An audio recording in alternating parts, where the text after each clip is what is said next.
North Side, or the South Side, you'll find more selection and a team that's always on your side.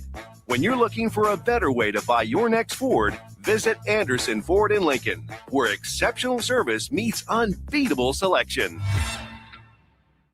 Concrete Industries has immediate job openings for precast production laborers and maintenance technicians. Concrete Industries offers great pay, health benefits, 401k, a wellness program, holidays, and paid time off. Apply today to earn a starting pay of $21.50 per hour plus a $1,500 hiring bonus. Concrete Industries is hiring all experience levels and offers on-the-job training. Start your career today as a precast production laborer or maintenance technician. Visit concreteindustries.com.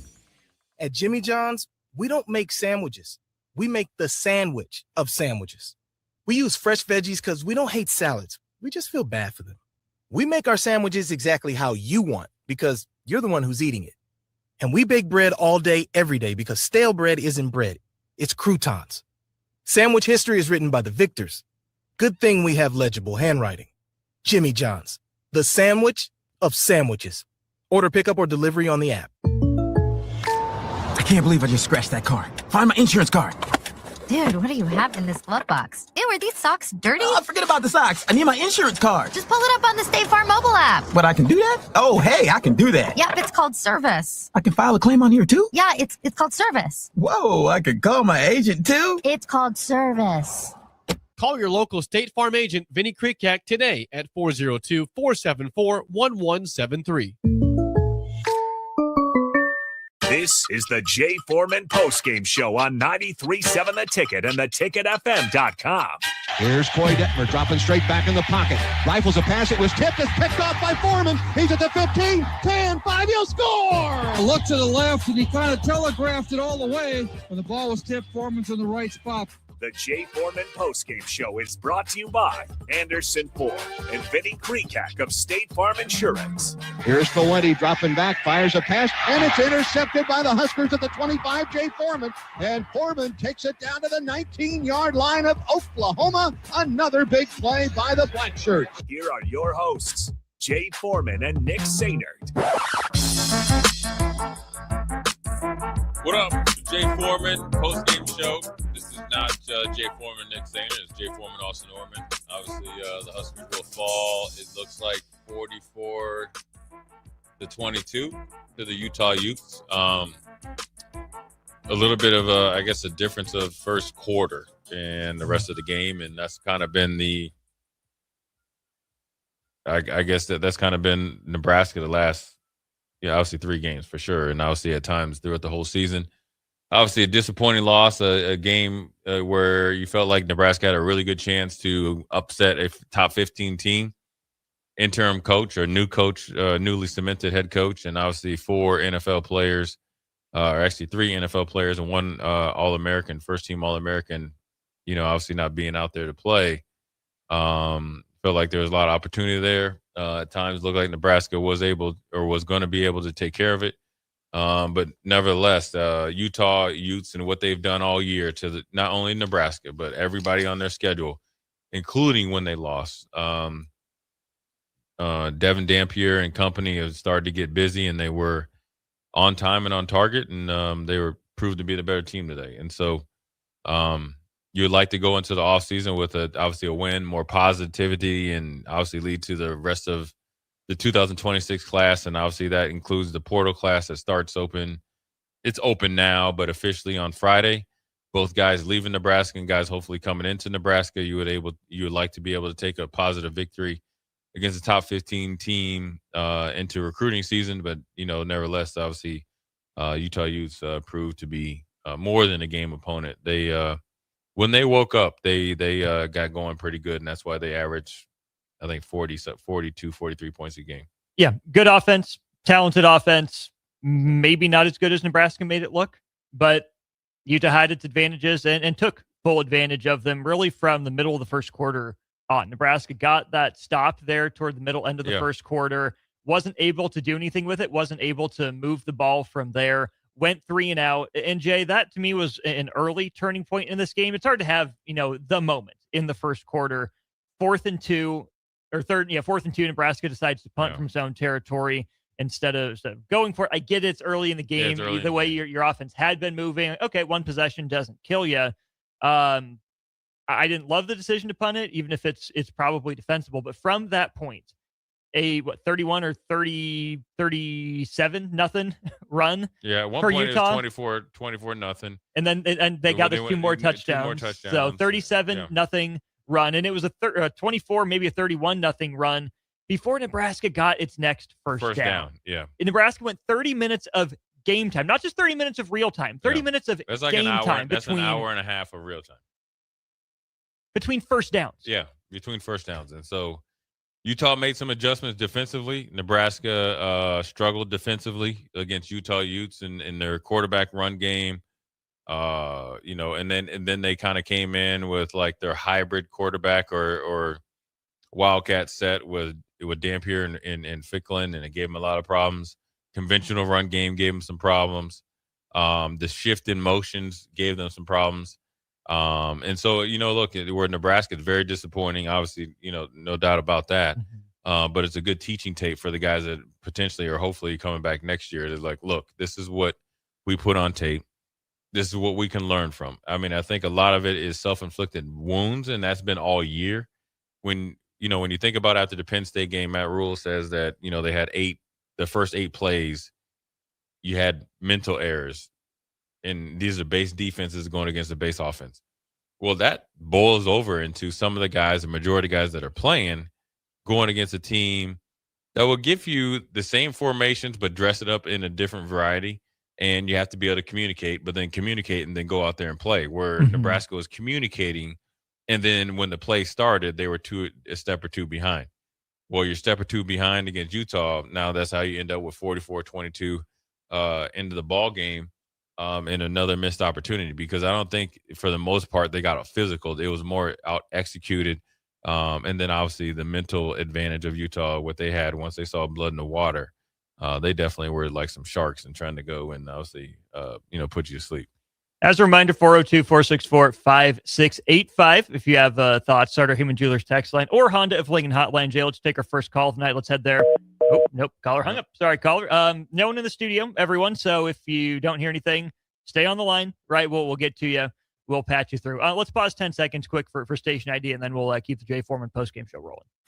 This is Lincoln's home for sports talk on the FM dial. Also online at theticketfm.com. On the internet. KNTK FM Firth, 93.7 The Ticket. Jay, we talked about it a little bit. I don't remember if it was yesterday or Monday on Old School. Where's the edge? What could Nebraska have learned over the last month and change from Iowa? Yeah. It didn't look like much. It looked in some ways like a repeat of Iowa. Nebraska starts relatively fast. You have a game, then the opponent gets things rolling. Nebraska's powerless to stop it. And maybe it's edge, maybe it's lack of playmakers. And that really, to me, Jay, is the big question that I think Nebraska needs to answer. That's really my big takeaway from this game is Utah came in favored for a reason. They covered the spread by essentially one possession. They did what, the metrics expected them to do. But when I think about this from the Nebraska perspective, you're rolling early on. Things are going well. 1 3 and out shouldn't get you down. One Utah score shouldn't get you down. Just because Utah unlocks something doesn't mean you shouldn't be able to find something else that should work, whether it's offensively or defensively. But to me, the big question in front of Nebraska for this offseason is it that Nebraska doesn't have the talent or the players to respond? They're overmatched. In the first quarter was just smoke and mirrors. Utah figured it out. Right. Or does Nebraska not have the mental capacity, the mental fortitude, the intestinal fortitude to figure things out? Yeah. Is that edge? Is it talent? Is it mentality? Is it ability? That's the question I think Nebraska needs to really face down this offseason. Well, I think it's all of the above, and it's all, and I think the better question is, or better analysis is, what percentage is one of those subject matters? Sure. And it might vary per position group or what third of the team as well. Yeah. And so, but more importantly, the number one thing that they need is mental, physical, and spiritual toughness. Period. And the fourth thing that comes as a byproduct of that is true organic leadership. that solves a lot of things that we maybe have seen tonight. That solves maybe the 8 plays in a row against Penn State to start the game that you don't line up right. That solves maybe the difference between allowing Iowa to really get going offensively and really being able to push back, and then the offense then taking the opportunity or multiple opportunities against Penn State and Iowa, and then obviously stay within the game, within a 1-score or a very, very small 2-score game, and then maybe getting a lead and extending a lead. And that's the difference between a really good offseason where you kind of like Fred Hoiberg, really identify what you want to be as a Husker, recruit to it, evaluate to it, and obviously develop to it, and then the rest is history. And so, and I think you saw that from Utah. Yes. In a lot of ways. You saw the culmination, the growth of that program, just business as usual for them. Just 2 years ago, they were below their standard. Missed a bowl game. Yeah. They come in having lost 5 straight bowl games, their first bowl win since 2017. But Jay, I think the difference was clear even early into that fourth quarter. Utah didn't let up all game. They weren't doing anything special. They just didn't take their foot off the gas. And I think the play that most stands out to me when it comes to the edge and the toughness was when Utah smacked TJ Lateef along the sideline there. It was close. It was borderline. Could have been a flag. But when you play physical, you're the tougher team, and you don't just have to act like it, but you are about it, you can walk that line. Yeah. You can toe that line. You can get away with a little bit more. You can send a message, right? If Utah was just playing out the string, oh, yeah, we're up big, whatever, we'll let you walk out of bounds. So be it. That's fine. You're up by 4 possessions at that point. You're up by 30 points. But Utah didn't do that. They were still there to send a message, even though they're up by 4 possessions. Nebraska, the message it could have sent at any point in the second or third quarter was, we're hanging around. Yeah. We're tougher than we have been. We're more talented than we've shown. Nebraska didn't send that message. They went 3 and out, 5 possessions in a row. Not even a single first down, like we said, for 30 minutes of game time. Yeah. I don't care how many guys are down. To not even get a first down against a borderline, top 60 defense in the country overall. I mean, there was a lot to be had, and that's where the most disappointing thing was you're not playing, as we see Ohio State here warming up over my left shoulder. You're not playing the best defense in the nation in Ohio State. You're not playing a formidable defense in Indiana, for sure, Indiana or Georgia or Oregon. So that's where the disappointment comes from, and that's where you have to train and push and really get out, as a senior member, whether it's a player, coach, advisor, or whatever you want to call it, to get the most out of this team. You're going to have to, it can't be rinse and repeat. You get what I'm saying? Yeah. It's got to be, we got to infuse new blood outside of the box that can speak this language, that can push these guys, that will not have a problem going home at night, going to bed with the full knowledge that a present day player is very, very tender and is in his emotion for less than 24 hours by the time they wake up. Yeah. Because that type of confidence and that type of standard boils on to how you train, how you practice. How you practice is obviously going to show people, during the game, how you practice. So when you talk about being physical, that's just something that you're going to have to demand, push, show, prod, nurture, bring along come the winter conditioning in spring.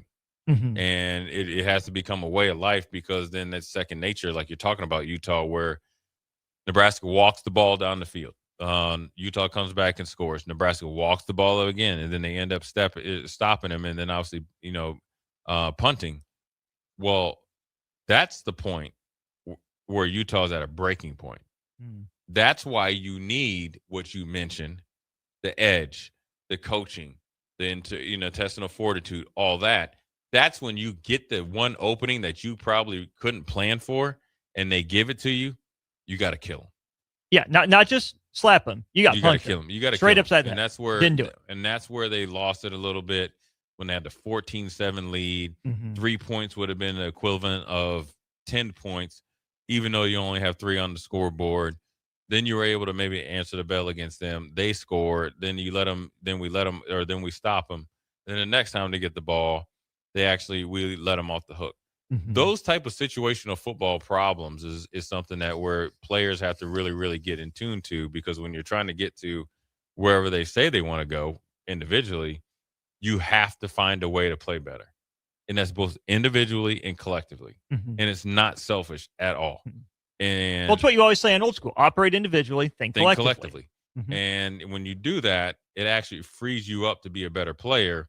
To take that leap, you have to have some true uncomfortable. And I'm not talking about JJ Redick with the Lakers. I'm talking about having some really hard, uncomfortable conversations where you're questioning yourself when you drive home and questioning whether you want to go to the standard that's been put upon me by somebody that's evaluating.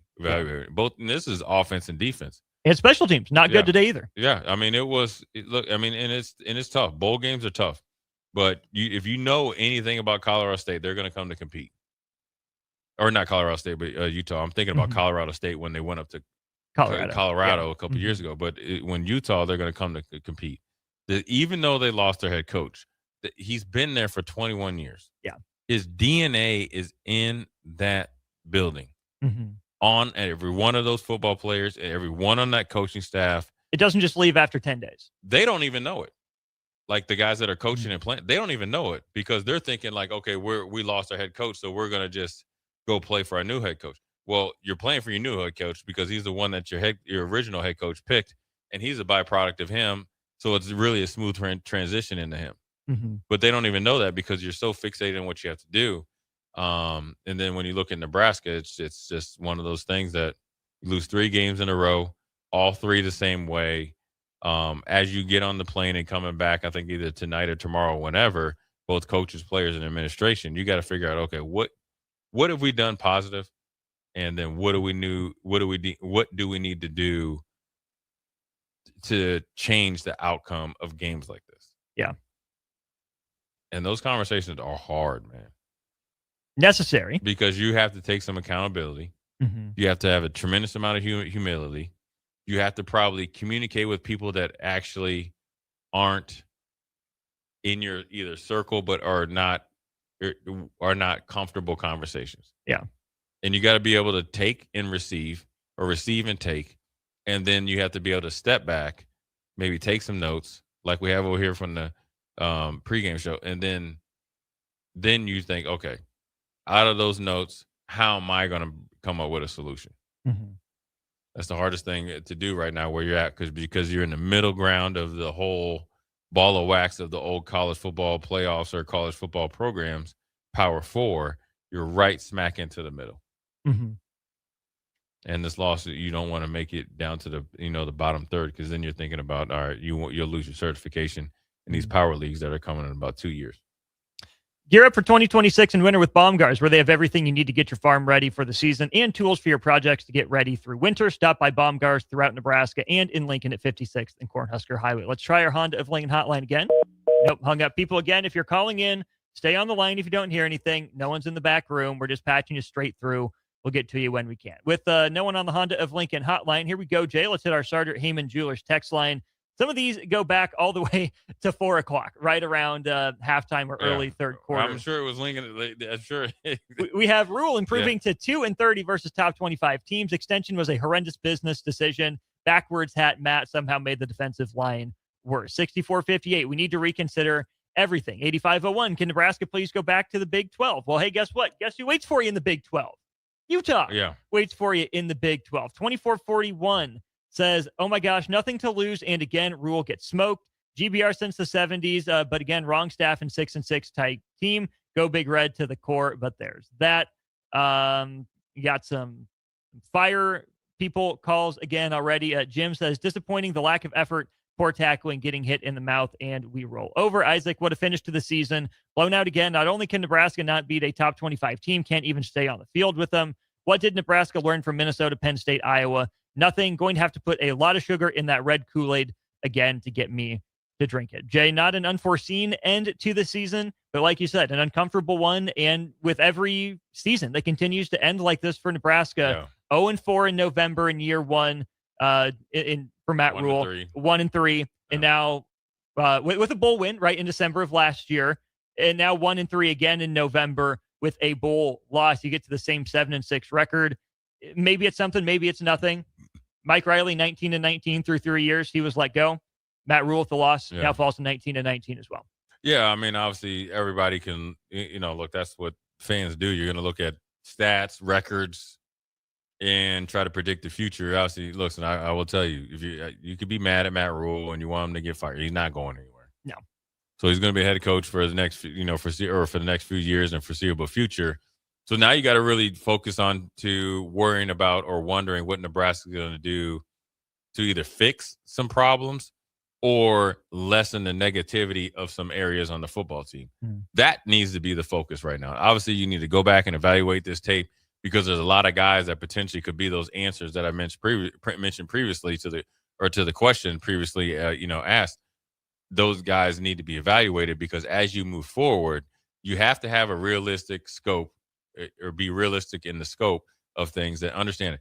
The portal is not the sustainable answer. It's when you are close and you need 3 spots and you go recruit and sign a la carte. I need a defensive end. I'm going to get the best one. I need a 3-down back. I'll go get Jahmyr Gibbs. I need a 50-50 receiver and I get Dane Key, 2.0 or something. And then you know what? I'm batting down the hatches and then I'm done. Well, the school that embodies that right now is Texas Tech. Texas Tech. They get a lot of the headlines for having spent a lot of money, but you've pointed it out. They get those 3 stars that they know they can develop into reliable contributors and stars where and when they need them. They get they really focus on the 5 stars that are guaranteed. Not guaranteed, but obviously most likely to be successful in play. And then they skip over the potential ridden 4-star recruits, and that's where a lot of those guys come from. And they focus on maybe the bottom third of 4-star recruits into the upper half of the 3-star recruits, obviously, and then you're able to create through size and opportunity, background and all that. And then that's how you have the, team, the Texas Tech that's, very, very formidable. Now, I will tell you, Texas Tech probably was at the forefront or a little bit ahead of most teams, including the Big Ten and SEC coming into this year based on what they did last year. Yeah. They had a pretty good record last year. I think 9-4, 8-5, somewhere in there. Yeah. Right, 9-4 last year. So they had winning tradition. They've won some games, and they've obviously won some games that maybe they weren't supposed to. So anybody that comes in has to adapt to what they were doing. But then they magnified it by how they attacked the portal in different areas. So they built the team through the portal, but it was actually organically because if you see this on the stream, you had everything that you wanted on this piece of paper, that you have to, when you interview an Austin Orman or a Jay Foreman, they have to check, if not all the boxes, majority of the boxes. That makes everything a little bit easier, and then obviously allows your head coach to go out there and be who he wants to be in Kirk Cignetti. So for Nebraska right now, obviously the game's over. You can't go back and change it. I always say the pain of discipline is definitely worth the pain of regret. And the discipline is the hard thing to do is because discipline generally starts in the off-season program, which you have at some point, but then the discipline is doing it when you don't want to do it, knowing you don't want to do it, making it fun and making something out of nothing. And then when you go out there and you're getting those games in the middle of the second quarter, and I always say the 12 minutes or the 6 minutes before half, the 6 minutes after half are the most important minutes in college football right now. And I could go back and forth with you with the pros, but more importantly, where we're at right now, evaluating Nebraska Cornhuskers, that's where that discipline leads into mental toughness, spiritual toughness, and more importantly, physical toughness allows you to dominate in that 12-minute drill. And that's where they need to get very, very familiar into that 12 minutes, because the 12 minutes isn't like I worked hard from January to March. I get to the point that where I'm going to be included in some of these, activities, and then I chill. So that's where they're at right now. And then obviously it starts tonight. It started tonight before the game. It's a really, really good evaluation tips on some guys that they maybe have thought have been a higher level guy. They should have no qualms going out there and attacking every single position possible that's going to make them better and not keep them in the situation that they are right now at 6-15, which is 7-6, the last 3 games on a 3-game losing streak after the UCLA game, more importantly, the Michigan game. Nothing has really looked like you wanted to or should be leading up to those games. Middle 12 for Utah. Field goal, touchdown, touchdown. Middle 12 for Nebraska, 3 and out with 1 yard, 3 and out with no yards, carry into half for 3 yards. And then if you want to give Nebraska that first drive out of halftime to give them a chance to respond to Utah, 3 plays, -3 yards, punt. Combined like 5 minutes time of possession for Nebraska across the middle 12. Utah on 3 different possessions. 3 different possessions. So essentially what Austin is saying, if you have 3 possessions at or under 6 minutes, you're essentially per possession probably has maybe, and is probably being lenient, 1 positive play. Yeah. On 3 different possessions in a 1-score game at that point in time. And positive isn't even successful. Positive is just you move forward. You move past the line of scrimmage. Right. That's not even, hey, you actually did something well and kept on schedule. Yeah, positive also is doing what Austin just said, but then also making adjustments off of what you originally did positive. But when you're caught by surprise on a change of obviously a potential change of possession as the head man in charge, you reading the cards and looking at the iPad is probably should be minimal unless it's a huge breakdown at a huge part of the game in the first 2.5 parts or 2.5 quarters of the game. Because anything after the third quarter, most of these guys, and I consider them almost pro coaches, but most of the guys are looking at the clock and seeing and looking at possessions, how we can get out of here with a win. Whereas in the pros, you're looking at it like, okay, how are you performing? Which then leads us to the very end. What can we get out of this whole season? Mm-hmm. And, there's not much to be said. I mean, quarterback got busy. Running back conventionally got so busy. We didn't have much pass rush or pressure. At times, I felt like we were as good or better than this Utah offense, but I think what they've done all year, they leaned on Dampier, and it was just a little bit too much. A lot of people saying it's hard to be positive right now. Then we get a Quinn who says, on a positive note, this is a winning season. 2 in a row, something Nebraska hasn't had in a long time. My question is, if you're the head coach with the portal, what do you focus on? Spend money on a better quarterback or focus on O-line or D-line or what? We have other people saying, hey, Nebraska got outplayed in all 3 phases of the game. Came down to individual play. The quarterback play isn't close to being like that of a top shelf program. Jay, let's have the TJ Lateef conversation now. Yeah. The line, 15 of 28, 182 yards, touchdown, and an interception. That was through the air. On the ground, TJ Lateef credited with 13 carries for 22 yards with a touchdown there at the very end, and then a long of 16. How would you assess what you saw from TJ Lateef today? He looked about how I thought he would look after being rusty. But I think he did way more positive than negative. I think there's some guys that could have got a little bit more separation, allowed the passes that he was throwing to be obviously more crisp. But that's just the way the game goes. And so, I think he did good enough to obviously bring back and obviously pay him enough to be in a potential truthful competition for quarterback position. I think his best days are ahead of him. I think he performed well and would have no problem if he was QB1 and obviously had to, lead. I'm looking at this NU like where you got to really, really lead for, something bigger than you. I think he's mature enough and obviously savvy enough he can do so. He didn't look like the solution, but he also didn't necessarily look outmatched. There were some freshman mistakes in there. I mean, the broadcast pointed out on one of the sacks, 6 guys at the line of scrimmage, only 5 offensive linemen. He either miscounted. One of the guys is yours. Right. Yeah. He must have misidentified, miscounted, whatever it was, guessed wrong, thought the guy was going to drop, didn't end up in a sack. Yeah. The interception, not great. A little bit of a broken play, thrown it into triple coverage to Mosey down the field. You were down big. You kind of had to take a shot at that point. I think if the timing of that play was better, maybe it's got a chance. It didn't work, but it's not a great sign, Jay, to me that the best play Nebraska had consistently was a screen pass. Against pressure, you got to call it. You got to hit it. I think it worked out well. Mekhi Nelson, I thought, played pretty well. Mosey had his moments as well. Glad to see him get back in the game after a little hip drop tackle there after he converted on 3rd down earlier in the game. But TJ Lateef, I'm with you, looked the way I expected. Didn't go all Superman, had his freshman moments, but I think you kind of saw the California cool. Not in a too relaxed, too casual sort of way, but in a game where everything snowballed, it didn't necessarily look like it snowballed on TJ Lateef. It just looked like, okay, yep, this just looks like a replacement level quarterback in his, fourth career start. Yeah, that's a great assessment. I mean, I think with TJ Lateef, I mean, with him, I'm fine with where he's at. You got to think everybody's looking at the end product of Mendoza and Simpson and obviously Dante Moore. But let's not forget, remember watching Dante Moore, as mentally talented as he is as a freshman at UCLA, was way above his head. Where it was like he needs to pull him and get him on the sideline, calm him down. And obviously there's different techniques.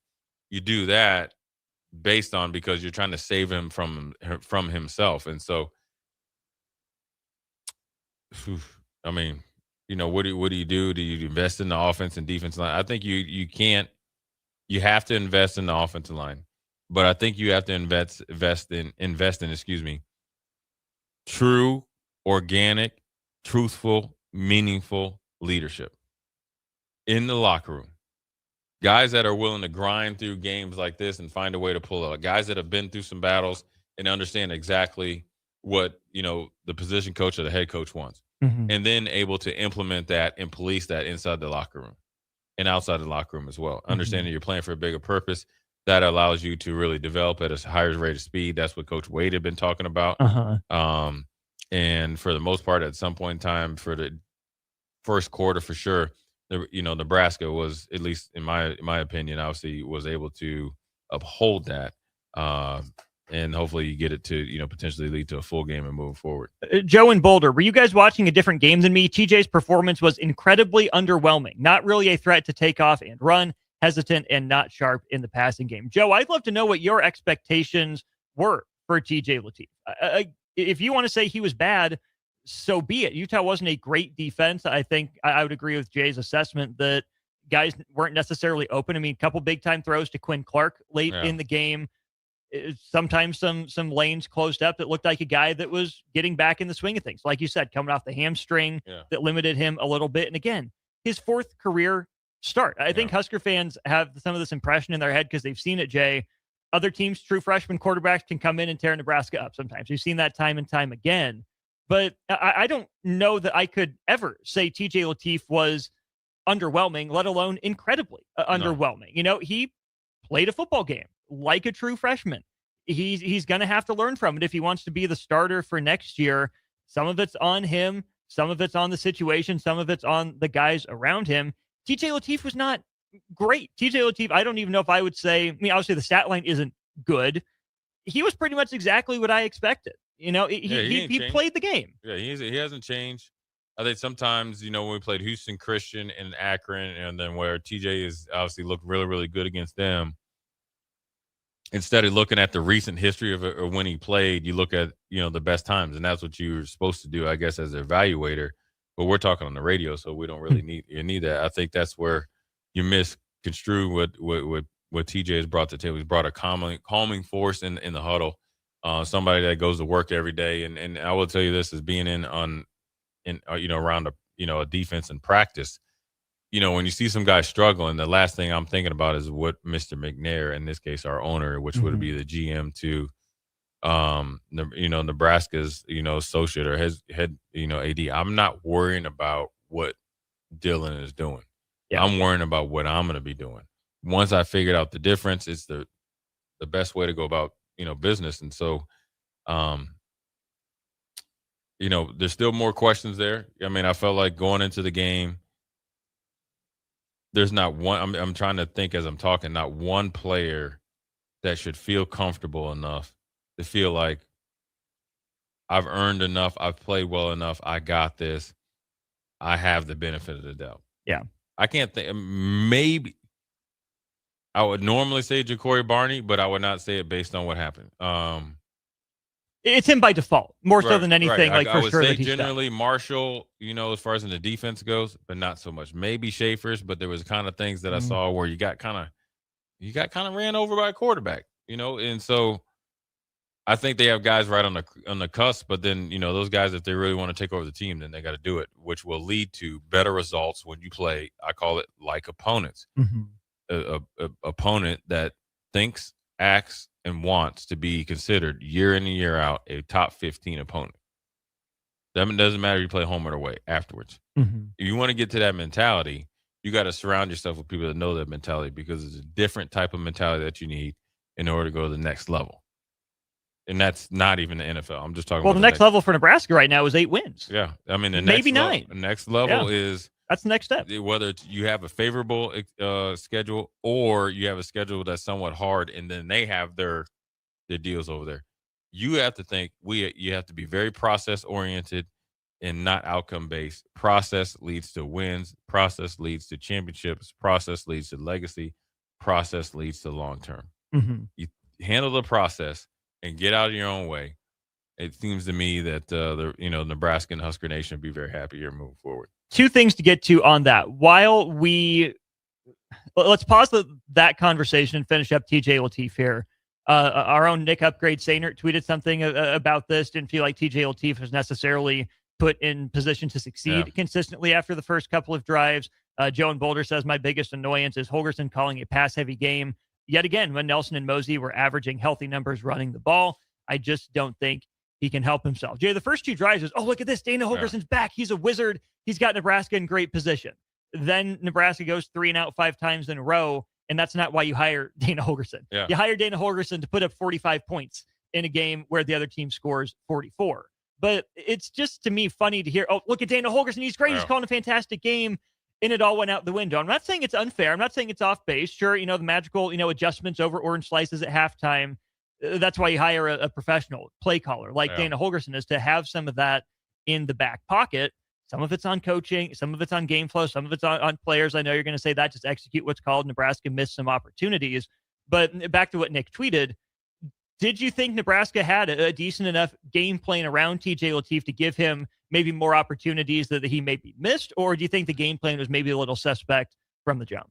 I mean, I think it was more along the side of that, they're helping him trying to get there. I mean, I think if you really took the bull by the horns, you would have definitely got there, because the outcome would have been different. And so the whole narrative that we're talking about right now would be in a whole different, stratosphere. So I think, for TJ Lateef, it's hard because you missed some time when you really could have got a grasp on this offense, coming off of obviously a loss where you were hurt, and then obviously, other losses, and you don't have.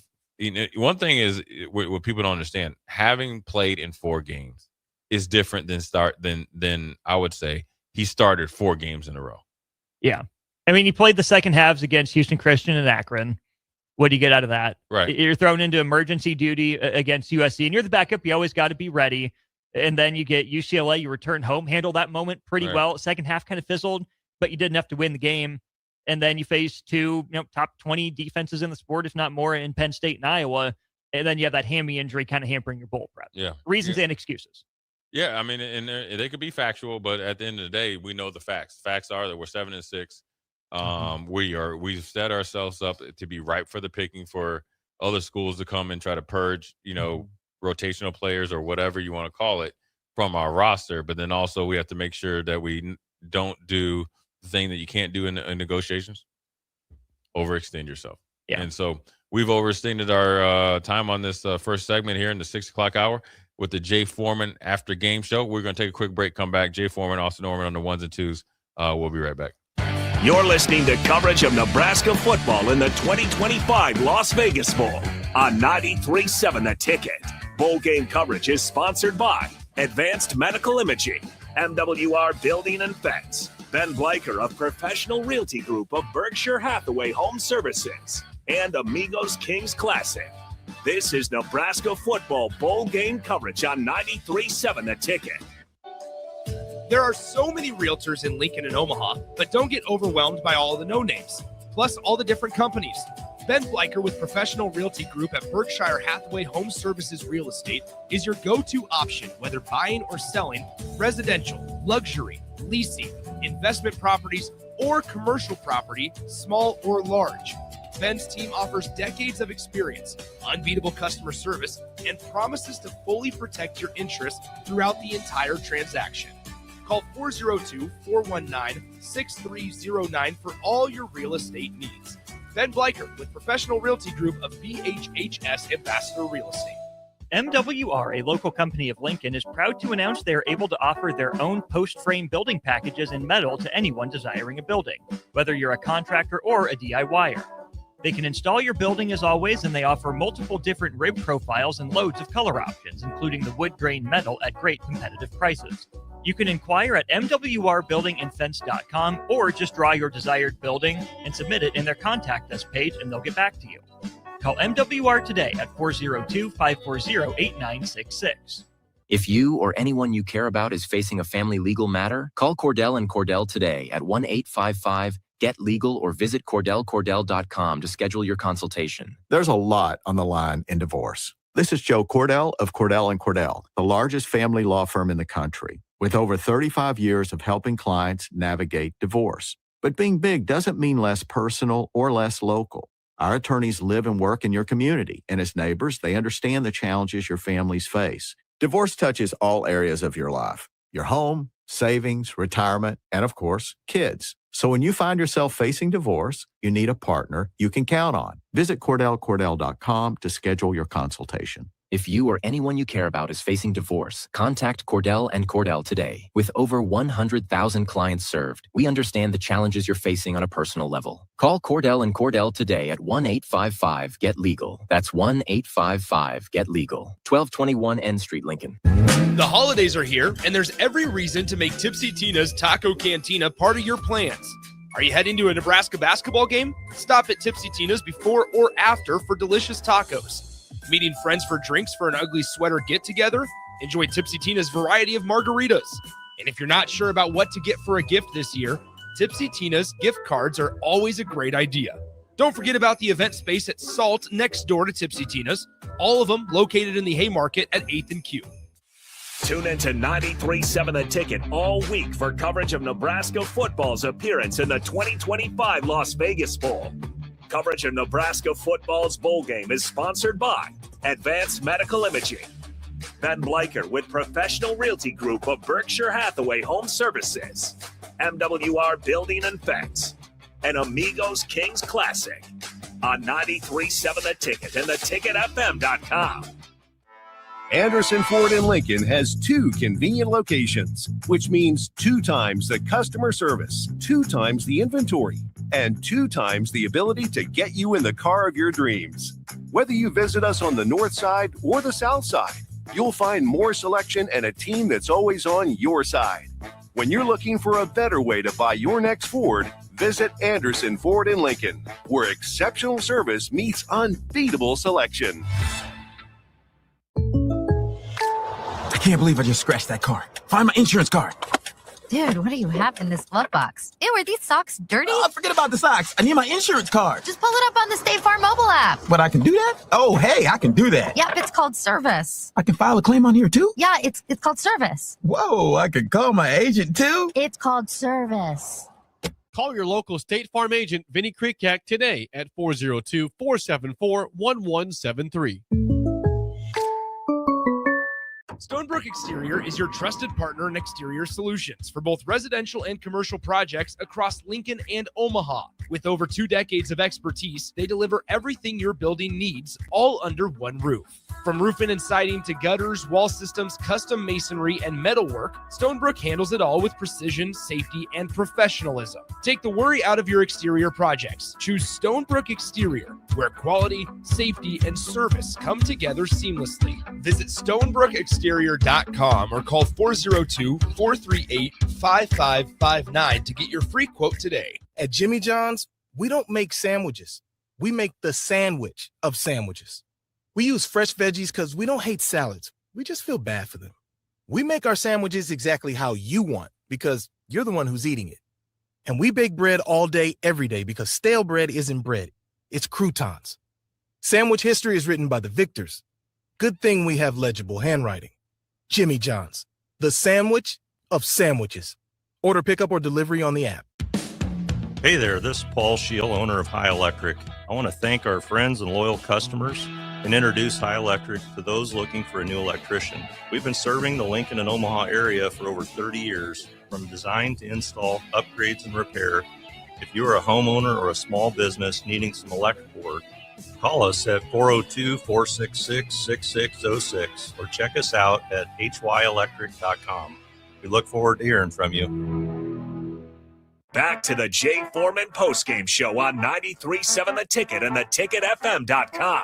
Powered by Baumgars, Anderson Ford, and Vinny Kreekak of State Farm Insurance. Here are your hosts, Jay Foreman and Nick Sainer. What up, Jay Foreman, Austin Orman, Jay Foreman Postgame Show. Obviously, second segment as we move towards the 7 o'clock hour. And obviously, we're taking all your texts and calls. If you call in, please stay on the line. We don't have an extra producer in the studio, so we got to pretty much do 2 or 3 things at once. Obviously, with Nebraska, I think as I was thinking about it during the break, you always look at, okay, how did the game get out of control? It was definitely the second quarter. I'm going to read you these stats right here, and then we really could just get off air after this. When you're thinking about the second quarter summary, okay, the total points scored 0 for Nebraska, 17 for Utah. There you go. Total yards for Nebraska, 17 is 200 for Utah. In one quarter. We're just talking about the second quarter, right? Early in the game, and that involves the most important time, the 6 minutes before half, 6 minutes after, obviously, eventually. Mm-hmm. Rush yards, 1 for Nebraska, 62 for Utah. Passing attempts, incompletions, 2 for 4 of Nebraska for 16 yards, 9 of 12, even with the interception for Utah for 136 yards. 1 penalty each, so you're even, Steven. Then you look at third down. 0 for 3 for Nebraska, 4 or 6 for Utah. Total plays, Nebraska 10, Utah 30. Average per play, 1.7 to 7.1. Time of possession, you could just go on and on.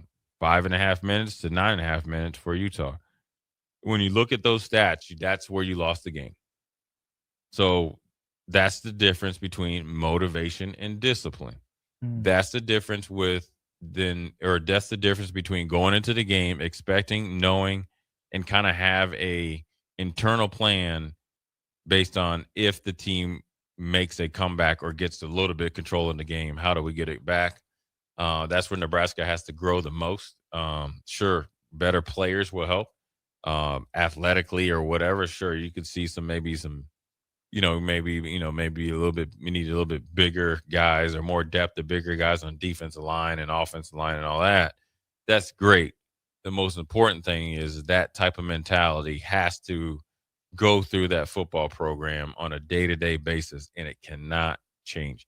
And the only way it changes if you change it to the point that where you really crank up the intensity, really crank up the standard, really crank up the good peer pressure. If you want to get to the point where you're not playing New Year's Eve, and if you're playing New Year's Eve, it's at 6:30, 6:45, like we're watching Miami and Ohio State. And sometimes it's hard to, it's easy. The answer is easy. It's hard to do because sometimes you have to get out of your own way and have some hard self-talks in order to get there. And then also you have to be willing to be challenged. And that's the hardest thing probably for this day and age of these, tender, Gen Z athletes. Jay, I think back to one of ESPN's 30 for 30s, the class that saved Coach K. I don't know if Matt Rule's in need of saving. I don't know if Nebraska football needs a savior. We had that whole narrative with Dylan Raiola. Actually, they do. But I like that. Roll with it. Okay, where I'm going with that is maybe it needs to start with the head coach. Maybe it needs to start with Troy Dannon, imposing more of a sense of urgency or, donors, boosters, border regions, whoever it is. But right now it feels like what Nebraska needs is that one class, whether it's a transfer class of multi-year guys, whether it's, the guys they're bringing in here in 26, maybe it's the guys they had in 2025. Maybe it starts with TJ Lateef, guys that are in the 24, 25 classes that this offseason decide. It's been in them all along, but now when they step into leadership roles and they're playing more often, we're tired of this. It can come with urgency from the head coach and the message sprinkled down through position coaches. But, where's the Johnny Dawkins, essentially, for Nebraska? Do they have that guy, that talent with the role players, the pieces around him that have that mentality, that have that attitude, that don't necessarily need to win a national championship? Johnny Dawkins didn't do that for Duke, right? But he raised the standard. Yeah. he raised the level. Nebraska needs that class sooner than later. Whether it's the high school guys, the transfer portal guys are probably in this day and age, the combination thereof, that every single one of them meshes together, finds their role in the system that Nebraska wants to run and says, you know what? We're tired of this. We have to do better.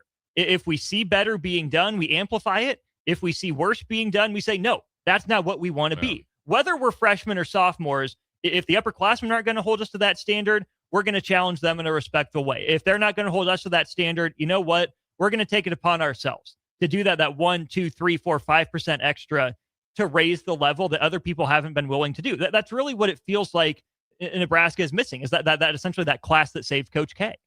Yeah, and that was a great, I guess, example. I want to say analogy of what you need. I mean, and you talk about Dawkins and those guys, and Jay Billis, who's obviously, really, really big in the media of basketball and has a really, good and fair and honest take on how the NCAA has screwed up basketball, football, and every sport here for the foreseeable future.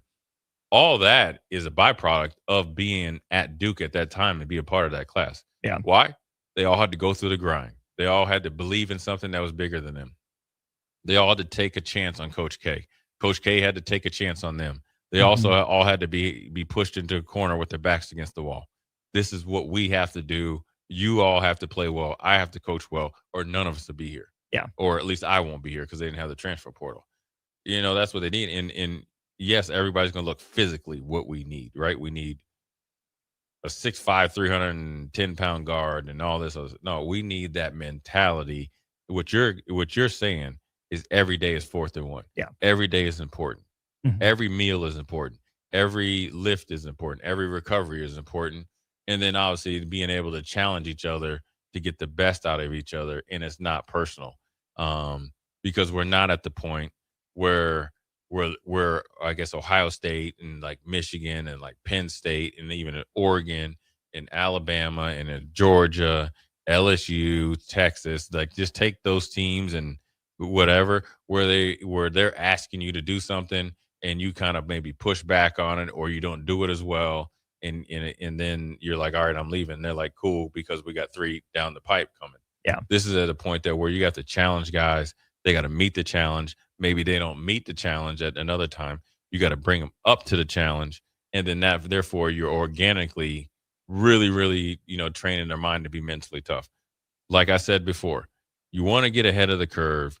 You have, unlimited number of coaches or, assets or whatever you want, analysts or consultants or whatever. You got to load up on guys that can speak the language, that can deliver the message that either you can't do as a coach or assistant coach or a coordinator, and then obviously be there for the right reasons to really amplify your I guess growth period. The reason why I say that, Austin, what's coming down the pipe, just as it sits today, like schedule wise, right? Because as much as everybody was like, oh, we get a relief next year. This is, we actually get out of our own way and walk and chew gum. We're playing Saturday night in the college football playoffs. Well, the opposite is next year. Yeah. 3 of the teams I know for sure are in the college football playoffs. Indiana, Oregon, and Ohio State. Okay, that's 3. You also get Washington that just won its bowl game by 28 points. And you just got Illinois, who really physically beat up a Tennessee team. Iowa. You got Iowa. So every year. No fair dodging. Ever since they played Nebraska, they look really good. Northwestern gets back on the schedule, just hired Chip Kelly. Okay, so just take them and just know that's going to be a dogfight, and that's just kind of in the side. So that's 6 games right there that are no joke. Those are national championship games right there coming down next year. That's why you need guys that know what it is. That's why you need guys that know what it takes. And the way that you get there is that you have to sacrifice a tremendous amount of time, personal, I guess, wants and needs, and whoever it is, I don't care if you come in the portal, you get your little week of courting. After that, it's on. We're down to business. And this is what we need you to do. This is what we're actually paying you to do. we're not paying you to perform. We're paying you to lead and perform. Yeah. So then, therefore, when you're Johnny Dawkins or Jay Billis or Mike Jaminski and all those guys, who, when Christian Laettner comes in, my man, Ala Abdenabi comes in, all those guys, Bobby Hurley, and all those guys, when Trajan Langdon, all those guys come in, 10, 20 Thomas years, Hill, Grant Hill, right, down the road, they know exactly where it starts. That's where, when you're looking at Ohio State and you're looking at Miami, right? You're looking at Bain and all these guys. Okay, so the reason why, and I know this just because obviously my dad is obviously alum. Yeah, is your dad locked in on postgame or locked in on the game to our left? No, he's locked in on our left. He's been hyped since about 6 o'clock this morning. They know who they have to, quote unquote, answer to. They know that, the Jerome Browns, the Warren Sapps, those guys played there. The Ed Reeds, Ray Lewis, and those guys played there. The Michael Irvins and all that to play there. Mario Cristobal. They know who they have to answer to. Georgia knows who they have to answer to. Bama knows who they have to answer to. Ohio State definitely knows who they have to answer to. Archie Griffin's right there. All those guys are there. You know what I mean? So that's where you got to get to. And it's not putting those guys in front of the guys that are playing. It's like, okay, you're doing the job. You're helping me do my job. That's how you lessen it. That's how you do it, right? When you think about Eric Waddle, right, where he's a great, probably, I guess, he probably wasn't he's not the highest drafted Utah player because you have Lloyd a few years ago or Floyd and then Luther Ellis, but he's been he's the best player from Utah defensively that played in the NFL. Yeah. You know who talked to him before the game? No, it wasn't on Twitter because it's not going to come on our X or whatever. Here's Eric Weddle. Defensively. Yeah. He called them to the carpet how they've been playing against the run. You get what I'm saying? Yeah. So that's the part of the solution. And, obviously right now you got to look for solutions because right now you got to address the problems and you can't be part of the problem. Let's take this one to the top of the hour, Jay, and then we'll take a couple more breaks in the 7 o'clock hour. 44-24. Let's not frost a stale cake, boys. We got beat by a team without their head coach. When does Nebraska expect more from its established coach? 44-24 says, I have a feeling TJ is going to transfer and Nebraska will be stuck with 0 scholarship players in that room. Who's to blame for that? Going back to my analogy, though, Jay, I don't know what TJ Lateef's going to do. Maybe he has a decision to make. Maybe he doesn't. But if TJ Lateef wants to be, Nebraska's equivalent of Johnny Dawkins or whoever, it's not a question in his mind. It's, hey, this is going to be my team next year. You mentioned in pregame, you're talking with Nick. You mentioned it during the week on Old School. His answer about not ducking competition. He said, I get it's part of the game. Bring it on. I plan to be here.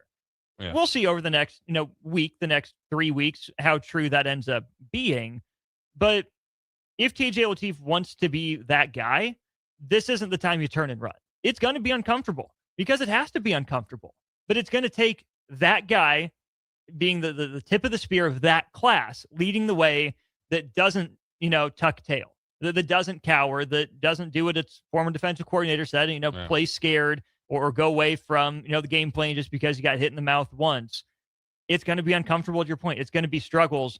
But if someone's going to transfer out of Nebraska, it's clear that they weren't going to be a part of the class that turned things around for Nebraska. Yeah, it's tough. I mean, it's a tough situation to be in because I think Nebraska, where they're at, they've came so far from being 3-9, like Henry Lutovsky, talked about, the best 3-9 team ever in college football history with like a 0-point differential, right? That's like you lied to yourself and thought you were 9-3 because you guys like, what if?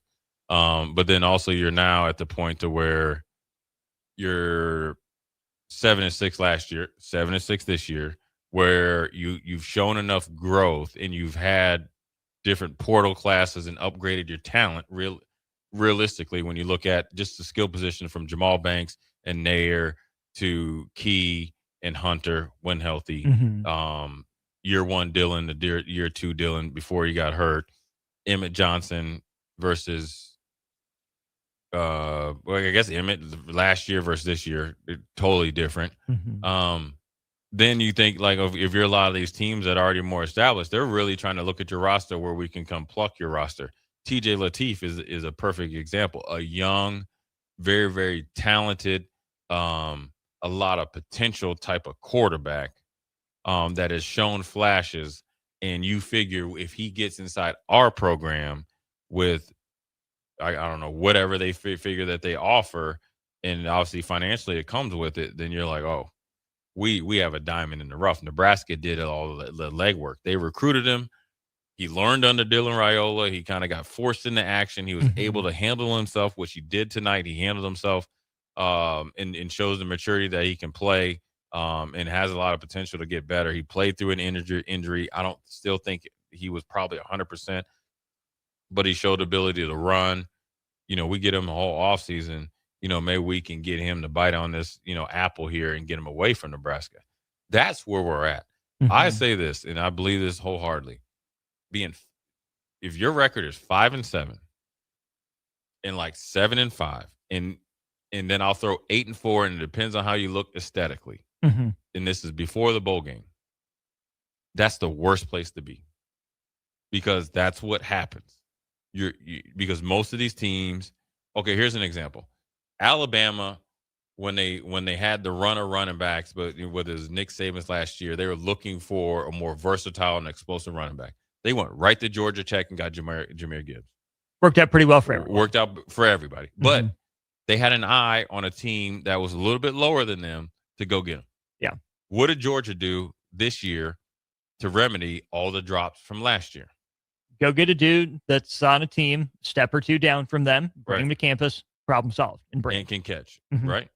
What does it do? Now it makes the offense, flow a little bit better, allows them to play more like they want to play. And so that's where you're at. Now you got to really do a really good job of reselling your players. You're able to, I think the later transfer portal date or opening date really helps, because it gives you a month once you make the bowl game, versus if you didn't make the bowl game, then the guys are in the win, because essentially after, I know you come back to school after Thanksgiving, but you really don't. So not mentally. You are checked out. And if you're doing online classes, you're back in the crib. Yeah. So now you have it to where you're really locked in, and that December you get them to practice, negotiate with them, you can retain some more of your roster. And so that's where I think it's an advantage and not such a disadvantage. But I will tell you, people are sliding in DMs right now. I'm talking about as soon as this game got over, obviously an hour or so ago, I guarantee you players are being contacted by their agent and other agents, and obviously by their friends and other recruiters places. or whatever, trying to get them to go to other places. You mentioned aesthetics, Jay, and I wasn't sure if this was going to be worthy of bringing up, but since a couple people have brought it up on the text line, 77-73, what struck me watching the game was Rule looked unprofessional on the sidelines. Corey and Lincoln, can we talk about the backwards hat? I mean, what the heck? Yeah. It feels to me, Jay, from this point, maybe it's just because it didn't work. It feels to me kind of like what you've talked about with the Chiefs in last year's Super Bowl. Mahomes showing up in the green. Yeah. Was Nebraska, maybe a little mentally defeated? But was this Matt Rule digging too deep for a spark, right? Oh, look at me. I'm the cool coach. I'm dug in with you guys. I'm getting back to my roots. I'm going to be a position coach, and I'm going to flip my hat around. That's going to be a rallying point. Kind of like maybe they tried to do with the blackout against USC, and it fell flat. I'm not saying it was wrong. I'm saying because Nebraska didn't pay it off, it looks really silly. Yeah, I mean, it's really good. It's a talking point if it works out, but then it's something that people look towards why you lost when you don't play well. Yeah, you're trying too hard to make it a thing. Yeah, I don't think he did it on purpose. I think it's just kind of one of those things. I think he, felt like, I think according to Phil Snow, that's how he got back to his roots of being a defensive line coach for Phil Snow. He's been investing in that, and I don't think it had any outcome on it, and people can get mad at it. I mean, I understand why they brought it up. I understand why it's not a big deal, so both people can be right or both points can be right. Ultimately, it came down to execution on the field. It wasn't there. I think the biggest thing that they have to do, let's just talk defensively, since we've obviously dug into TJ Lateef, right? And I think TJ Lateef handled himself better than what the stats or everything else show. Defensively, I don't care who comes. I mean, obviously, we have our defensive coordinator and all that. The one thing that you have to do, okay, let's get the football guys first. Mm-hmm. Okay, you got that. You have got to get the fundamentals in coaching, or not coaching, fundamentals in communication down. That did not get fixed over the course of the because when it's great that you're trying to pre-snap communicate, but it shouldn't be like, there's an old saying in basketball or in football, play fast, not in a hurry. Yeah. I felt like when they went from 12 personnel with a tight end displaced, and then they shifted and went to no backs with the same personnel. We were in a state of chaos. Communicating too fast. Communicating in a hurry instead of quickly. Or just I don't even know if it was over communicating or being caught by surprise. I think we were caught. Those are both bad. Well, I think you over communicate when you're caught by surprise, because I think you're just over communicating for the sake of over communicating. Because if you have your base rules of no backs versus 3 to a side, 4 to a side, 3 to a side, and 2 to the other side, or motion and shift, it's really not that big a deal. You just remind everyone, hey, here's the way because the way they do things, here's an example, and I know we got to go to break. So down in the red zone, Nebraska's on defense. They started out. They came out in 2-by-2 formation. They shifted the tight end over to make it 3-by-1. Brought the running back into a kind of, I call it a snake motion, kind of like when you do on like Centipede, the old video game. Yeah. He came down and then he motioned out. So you had 4 to one side. They ran power or quarterback power to the one receiver side. That has nothing to do with communication. That has to do with understanding the offensive philosophy and red zone defense. Where they motion to or motion from lets you know, because when they motion or shift to the left, they're running to the right most of the time. Because why? They created numbers. It's illusion. Yeah, smokescreen. Get you confused looking over here. Oop, I'm coming to the right, because Nebraska at that time was in a zero blitz. And so when the running back went, they felt like the numbers were even. So you're right and I'm right. But when you understand the concept, okay, as a defender, as a communicator, you have a better chance of stopping that play and living for another down.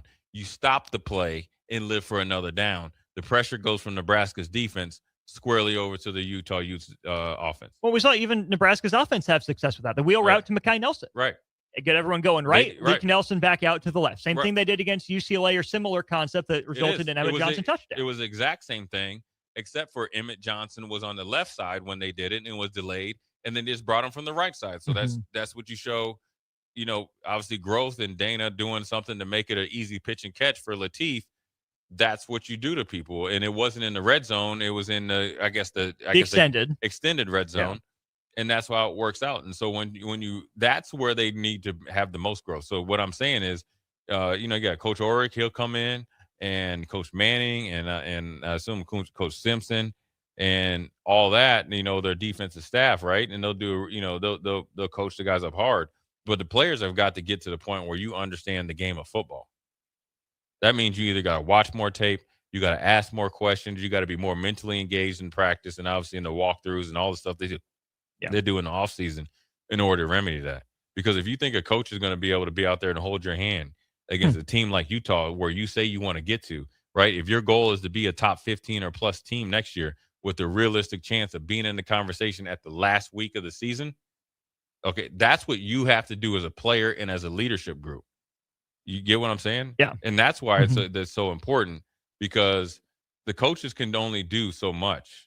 Right? They can't want it for you. And they got to do it. And everybody's got to do a better job, right? And that's fine. And I'm sure Coach Rule and those guys will tell you, we got to do a better job. We got to go recruit. You can go. And here's what I'll say real quick before we go to break. Everybody's like, oh, we got money, we're going to go spend it. That's great. You know how many? Listen, Auburn spent a lot of money. Let's be honest. Auburn spent a lot of money. We spent a lot of money. Iowa spent a lot of money. There's probably other SEC teams that spend a lot of money. Florida spent a lot of money.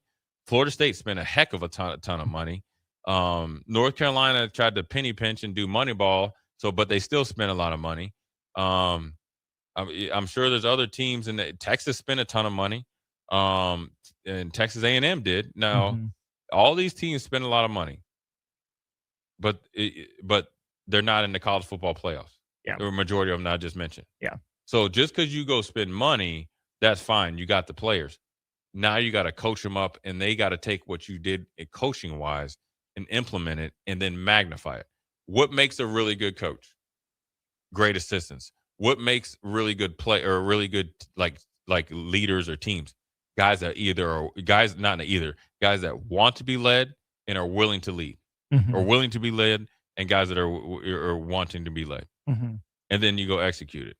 Yeah. What is culture? Culture is the blueprint that the head coach and the leaders, set out, lay out, and then the players implement it, and then it goes to the assistant coaches. You make it your own. How do you recruit? It's the same thing. We want to know what a Husker is. Go recruit them. We trust you have an eye for talent. You know what a Husker is.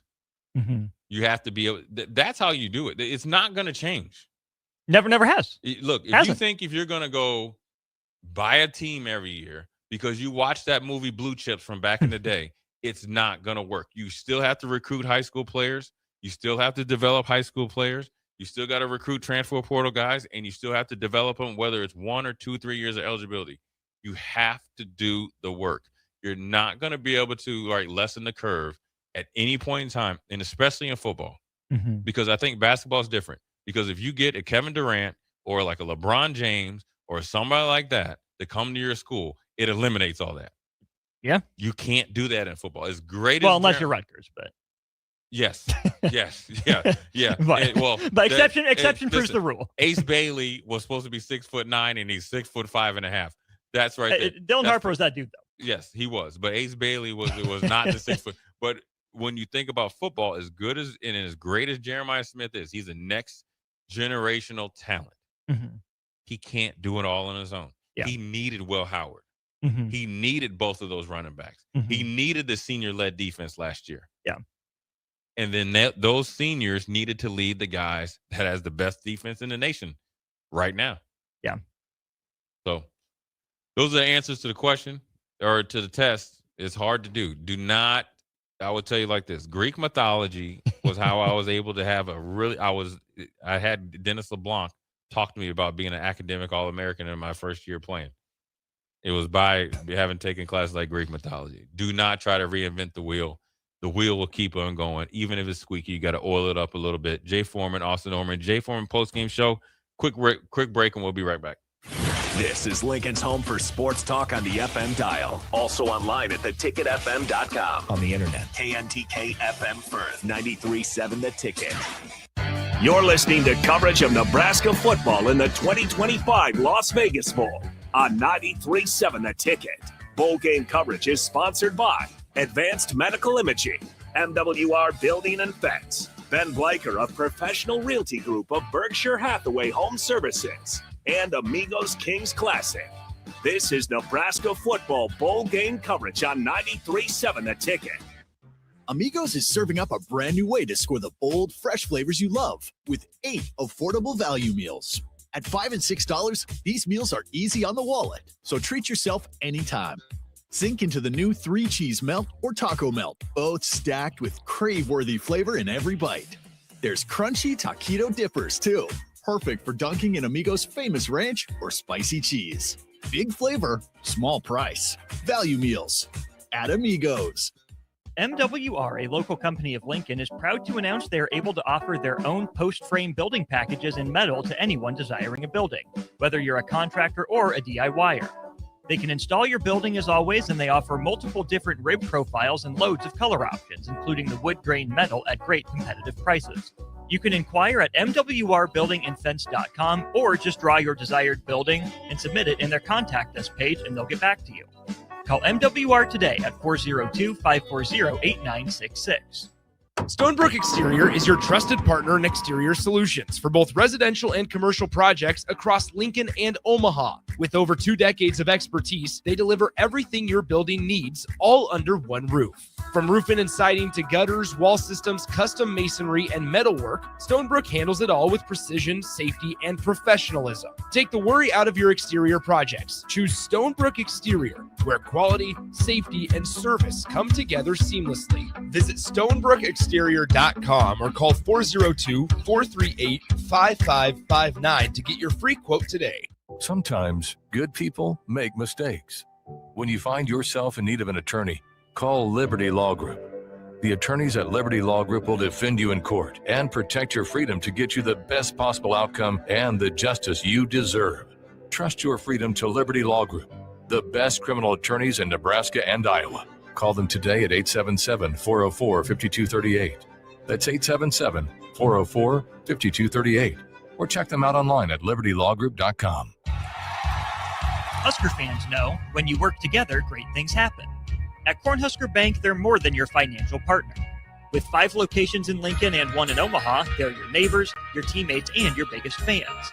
Whether you're saving for your first home, planning your future, or growing your business, they're right here in Nebraska to help you move forward together. Visit cornhusker.bank to learn more. Cornhusker Bank, member FDIC, doing life together. The clock's ticking at Landmark Implement's annual inventory reduction sale. For a limited time, get 2.9% financing for 18 months, followed by 6.35% on selected equipment, including air drills, combines, planters, sprayers, 6 through 9 series tractors, and windrowers. No auction, no waiting, just direct access to the machines you want, priced to move. Inventory won't last, and neither will these rates. Visit your nearest Landmark Implement or shop online at landmarkimp.com and experience the Landmark difference. Nebraska fans, it might be a road game today, but the party is still on in downtown Lincoln. Big Ten Sports Bar is your ultimate spot to catch Nebraska football and volleyball, with every game on, every screen, all day long. Doors open bright and early at 9 a.m. Grab breakfast, stay for the game, and keep the night going with Bowl Kitchen open until midnight. Big Ten Sports Bar, downtown Lincoln's home for Nebraska sports, bands, good food, and drinks. Anderson Ford in Lincoln has 2 convenient locations, which means 2 times the customer service, 2 times the inventory, and 2 times the ability to get you in the car of your dreams. Whether you visit us on the north side or the south side, you'll find more selection and a team that's always on your side. When you're looking for a better way to buy your next Ford, visit Anderson Ford in Lincoln, where exceptional service meets unbeatable selection. Back to the Jay Foreman Postgame Show on 93.7 The Ticket and theticketfm.com. Powered by Baumgars, Anderson Ford, and Vinny Krikak of State Farm Insurance. Here are your hosts, Jay Foreman and Nick Sainert. Jay Foreman Postgame rolls along. Austin Orman with you here, set to be joined soon by a couple of our guys that were boots on the ground in Vegas.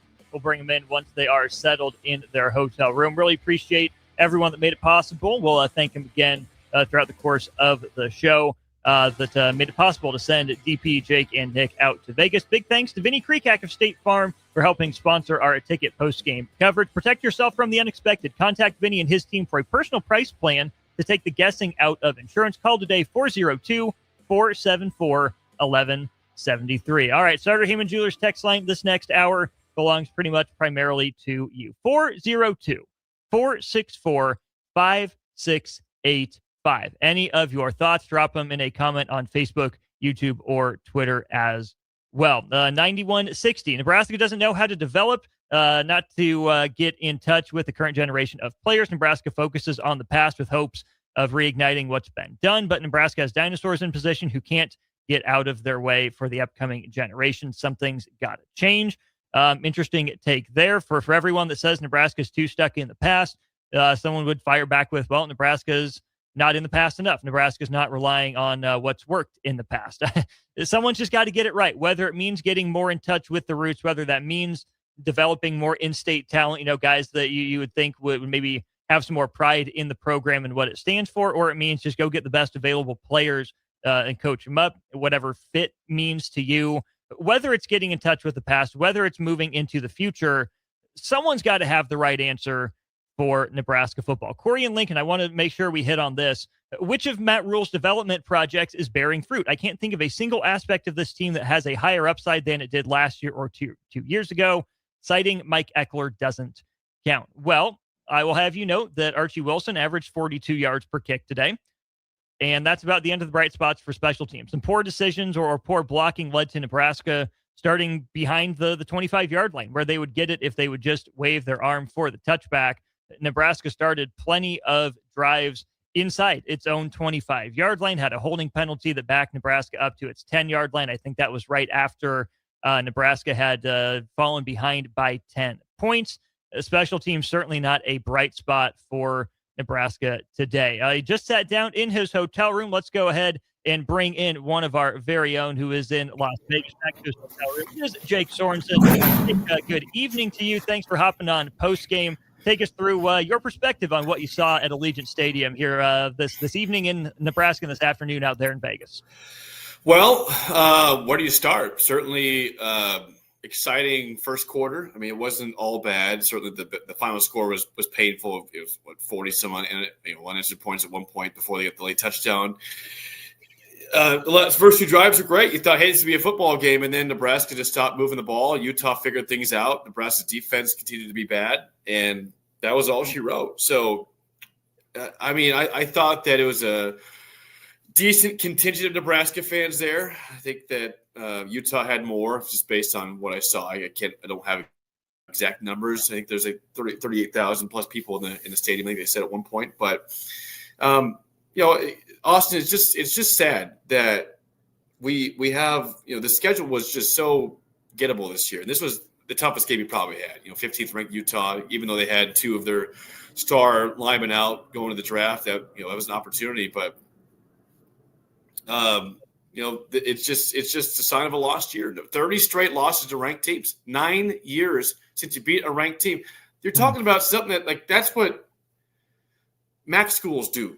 That can't be the case for any Power 4 school. I mean, that's bad for Vanderbilt. It's a school that's going to get 3 or 4 cracks a year on average. Right. And this year, again, Michigan was okay. They weren't a great team, and you lost at home to them. You lost at home to USC. Those are winnable games. Those are fine teams. They're good teams, but teams that if you were actually making progress in year 3 of Matt Rule, with at the time a 5-star quarterback in Raiola, you got to win those games. Win one of them. Maybe not both, but you blew chances to get these awful streaks out of the ranked teams. You're not beating them, and it's just so frustrating that they're not really close to getting over the hump. I don't feel like they're close at all, Austin.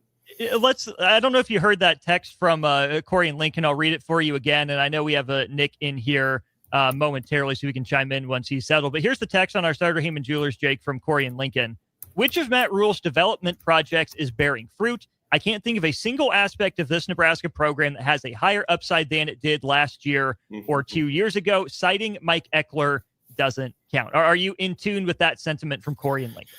Well, yeah, it's been a reset now a couple of times. You're going to have your third defensive coordinator now in a couple of years. Holgerson has obviously had a full year, and you thought that'd go better, and it didn't go great at all this year. Had moments that was good, and then if I can't say Eckler, then yeah, it's where have we gained at? Where has Nebraska gotten better at? Where have they, since Rule took over? I think they're building towards a better culture at some points. Last year, and the bowl win was nice, and then this year you were 6-2 at end of October, and Northwestern was a nice win, and Cincinnati was a nice win, but that's when we talk about you have to take a leap of sorts. I don't need a monumental, huge leap going from 6 to 10. I don't need that. But I need you in November to win one of those games. It's not UCLA. It's not a game that against the worst team in the conference or the second worst team. You got to get something that you can cling to and say, this season we accomplished this. And I don't feel like they accomplished anything this year besides making a bowl game in what was a very gettable, somewhat easy schedule, all things considered. Let's bring in a third voice here on Postgame, also in Las Vegas, Nick Sainert. Nick, same question to you. Where do you see Nebraska better after year 3, entering year 4 than it was the first year or two under Matt Rule? Is there an area where you think Nebraska is clearly better, or there's clearly been progress made after 3 seasons in the books? Well, I caught the tail end. If we aren't able to reference Mike Eckler in the special teams department, I think that question becomes really tricky, because the one area maybe that you could say that it got better this year was Emmett Johnson in the running back room, but that's not going to be a piece next year, and you're back to a giant question mark. Which Mekhi Nelson ran well at times tonight, but he started off the game really, really strong. I fall in line with Jake. Jake and I kind of briefly talked about it on the Uber ride back to our hotel tonight, where it was just like it felt like this season lost juice towards the end, and I think Jake summed it up really well at in the Uber, and maybe he already talked about it here, to where you had very few opportunities come with an easy schedule or a more gettable schedule, right? You have fewer and fewer opportunities to really captivate the fan base, and few opportunities to really show the fan base that, yeah, this is heading in the right direction, not only against the teams that you're expected to beat, but maybe teams that maybe you're not favored against, but still feel like you have a fighter's chance against. And you look back at the season, and not only did Nebraska and Matt Rule struggle to captivate the fan base through those games against Michigan and USC most prominently, but they also struggled to really beat the teams that they were supposed to beat. And Minnesota's the big glaring one for me. Ever since that Minnesota game, it was bad on TV, but guys, it was so emotionally draining in person that ever since that moment, it's never felt like this season has had full support, and it's been the same since. And I don't know what the case was that Friday night. I don't know why Nebraska struggled to get up and going for Minnesota, a team that's had your number the last decade. I don't get it. I just will never understand that sentiment. And unfortunately, here we are at Nebraska. I tweeted something out after the game, Austin, about how 2026 is going to be different. And I'm getting a lot of replies in saying that different is not going to be good, in that there's fans expecting 3, 4, 5 wins next season. And then we're in a really, really interesting and tough conversation we're having to have. Nick, let's give you the floor first, and then Jake, once Nick's done giving his thoughts, I want you to jump in. Nick, when you say 2026 is going to look different, obviously it needs to in a bunch of different ways. Where do you think Nebraska needs to look the most different, and how attainable do you think it is that Nebraska can look as different as it needs to show progress, however you define it, coming up, as soon as spring ball starts here in just a couple months? Well, you got it's going to sound like a laundry list, Jake. I mean, it's a situation to where you gotta figure out a way to get some sort of physical mentality. We always talk about it with the offensive line, but defensively, like I think tonight and this afternoon really showcased just how much improvement and a room to grow this defense has. You're going to lose. You were without Deshaun Singleton tonight. You haven't had Malcolm Hartzog in a long time. But what does the other parts of the defense look like? I think we're going to get some more clarity on some situations on Friday as well once the portal opens up. Because these are all hypotheticals now. But we could talk about the defense for 30 minutes, and we could go the entire 30 minutes, Jake, and not even mention the fact that Matt Rule has to identify a quarterback that he wants in his offense. And then on top of identifying a quarterback, figure out a running back situation and figure out offensive line situations. There is a lot, and it's going to go back always back to talent identification. And I would ask the Husker fans right now, through 3 years, which is a large enough sample size in this day and age of college football, how much confidence do you have in Matt Rule and the guys that he brings in and the staff to identify the talent? And that's me asking the question without even bringing my own opinions into it. I think there's more than that, though, Nick. I mean, talent obviously is a huge situation, huge issue for Nebraska. But I asked both you guys, when's the last time Nebraska seemed like the hungrier team of anybody they played? You brought up Minnesota, Nick. Nebraska, I think, is a more talented team than Minnesota and got blasted that game. I mean, maybe in November against UCLA because they just were done with the season. Maybe that's it. But USC, I don't think so. Maybe in the first half, possibly. Certainly not Penn State, not Iowa, and not tonight against Utah, who you could say, well, are they really ready to give up Whittingham and just move to Scally and move this thing forward when they have 2-star O-linemen sitting out for this game? Its talent is a huge part, but I just where's the culture that we were supposed to see from Matt Rule of guys that develop? I haven't seen development. I'm not trying to point guys out, but for example, tonight, nobody played really well tonight, but Rex Guthrie's a guy that we saw, I think, make some steps early on this year. and didn't play very well the last couple weeks of the season. That's one example. I mean, I hate to call one guy out, but I want to go and see, hey, from week 1 to week 12 in the bowl game, this guy got a lot better. And maybe that's Emmett Johnson this year. Maybe that's the one guy you can point to that was a second-team All-American, by some accounts, first-team All-American. But that's one out of 100. It can't be one person. It can't be one. And that's awesome that Emmett did it. I'm thrilled for him. But that's it. That's all we had for key growth from anybody. One person. This is a powerful. This is the Big Ten Conference. You're at a big boy school that expects big things, and I'm sick of being the team that should be playing like an underdog that doesn't. I'm just, when does that start?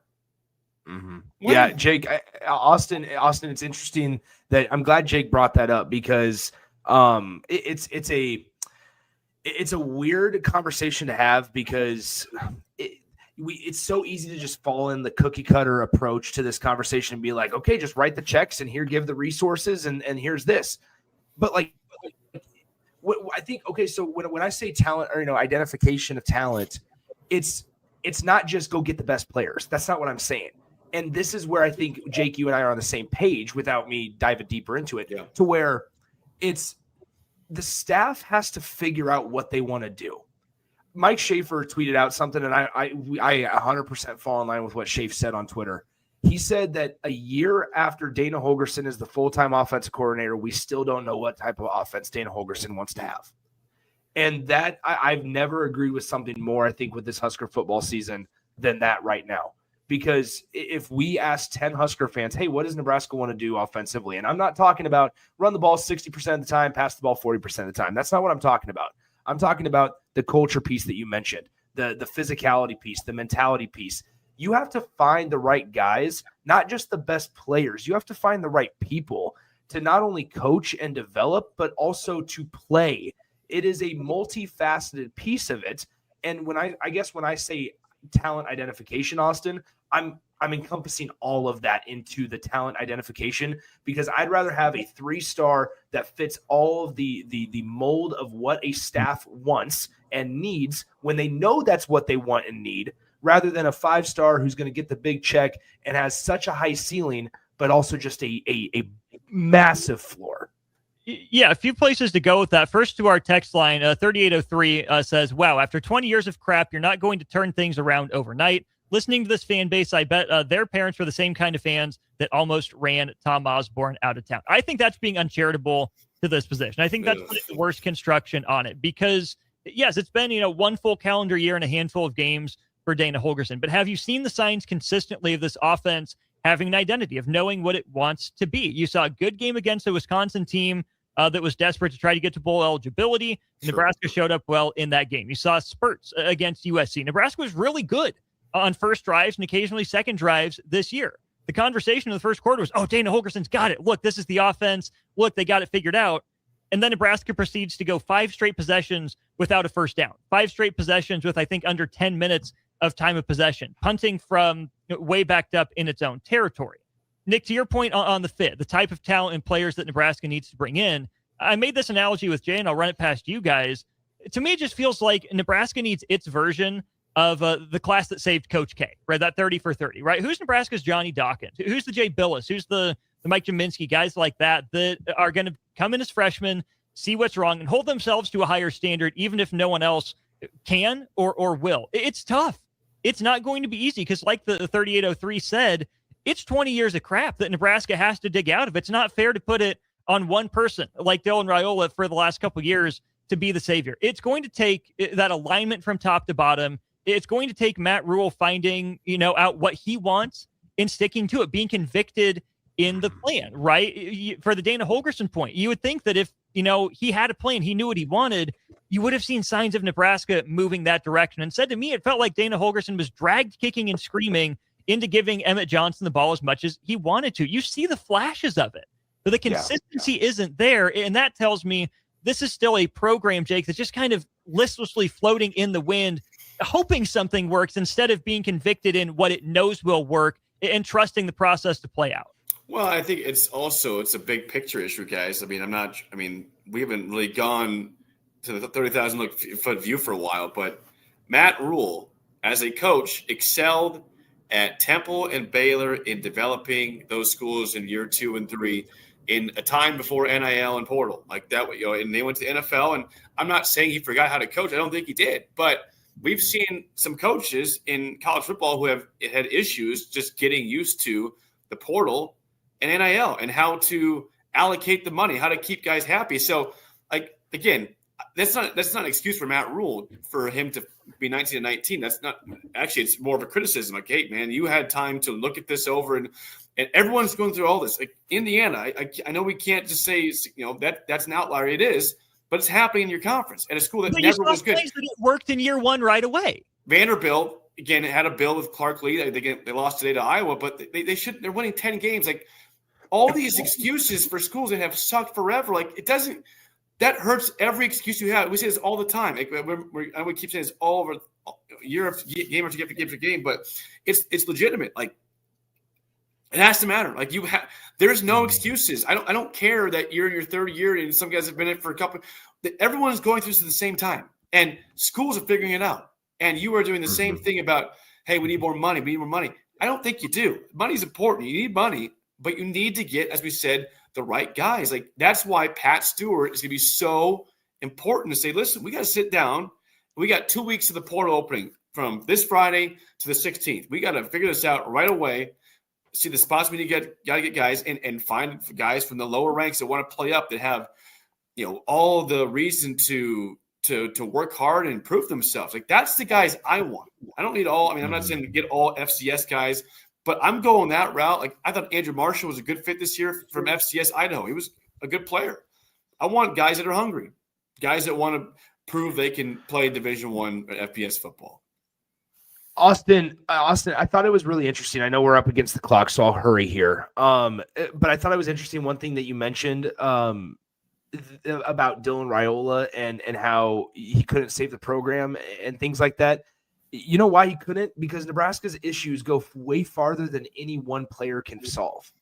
Their problems are so much deeper than any one player, whether you're a 5-star quarterback or not, can solve on their own and just through play, right?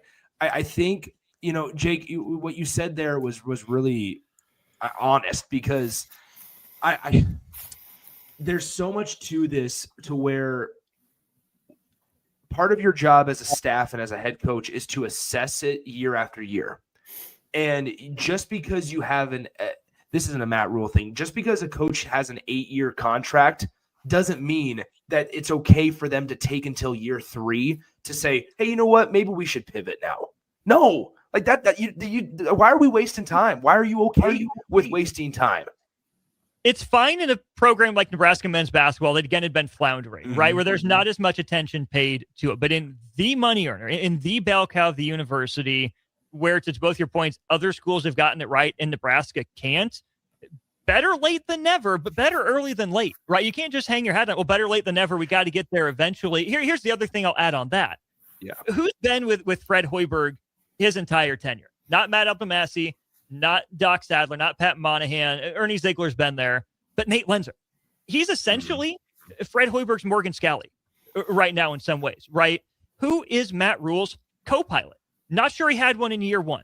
Last couple years, was it Dylan Raiola? Was it Dom Raiola? Was it Dana Holgerson? Was it Troy Dana? Is it Pat Stewart this year? Who is there alongside Matt Rule, helping him execute his vision, holding him accountable to it when he starts to get a wandering eye, or he gets distracted or has too much on his plate?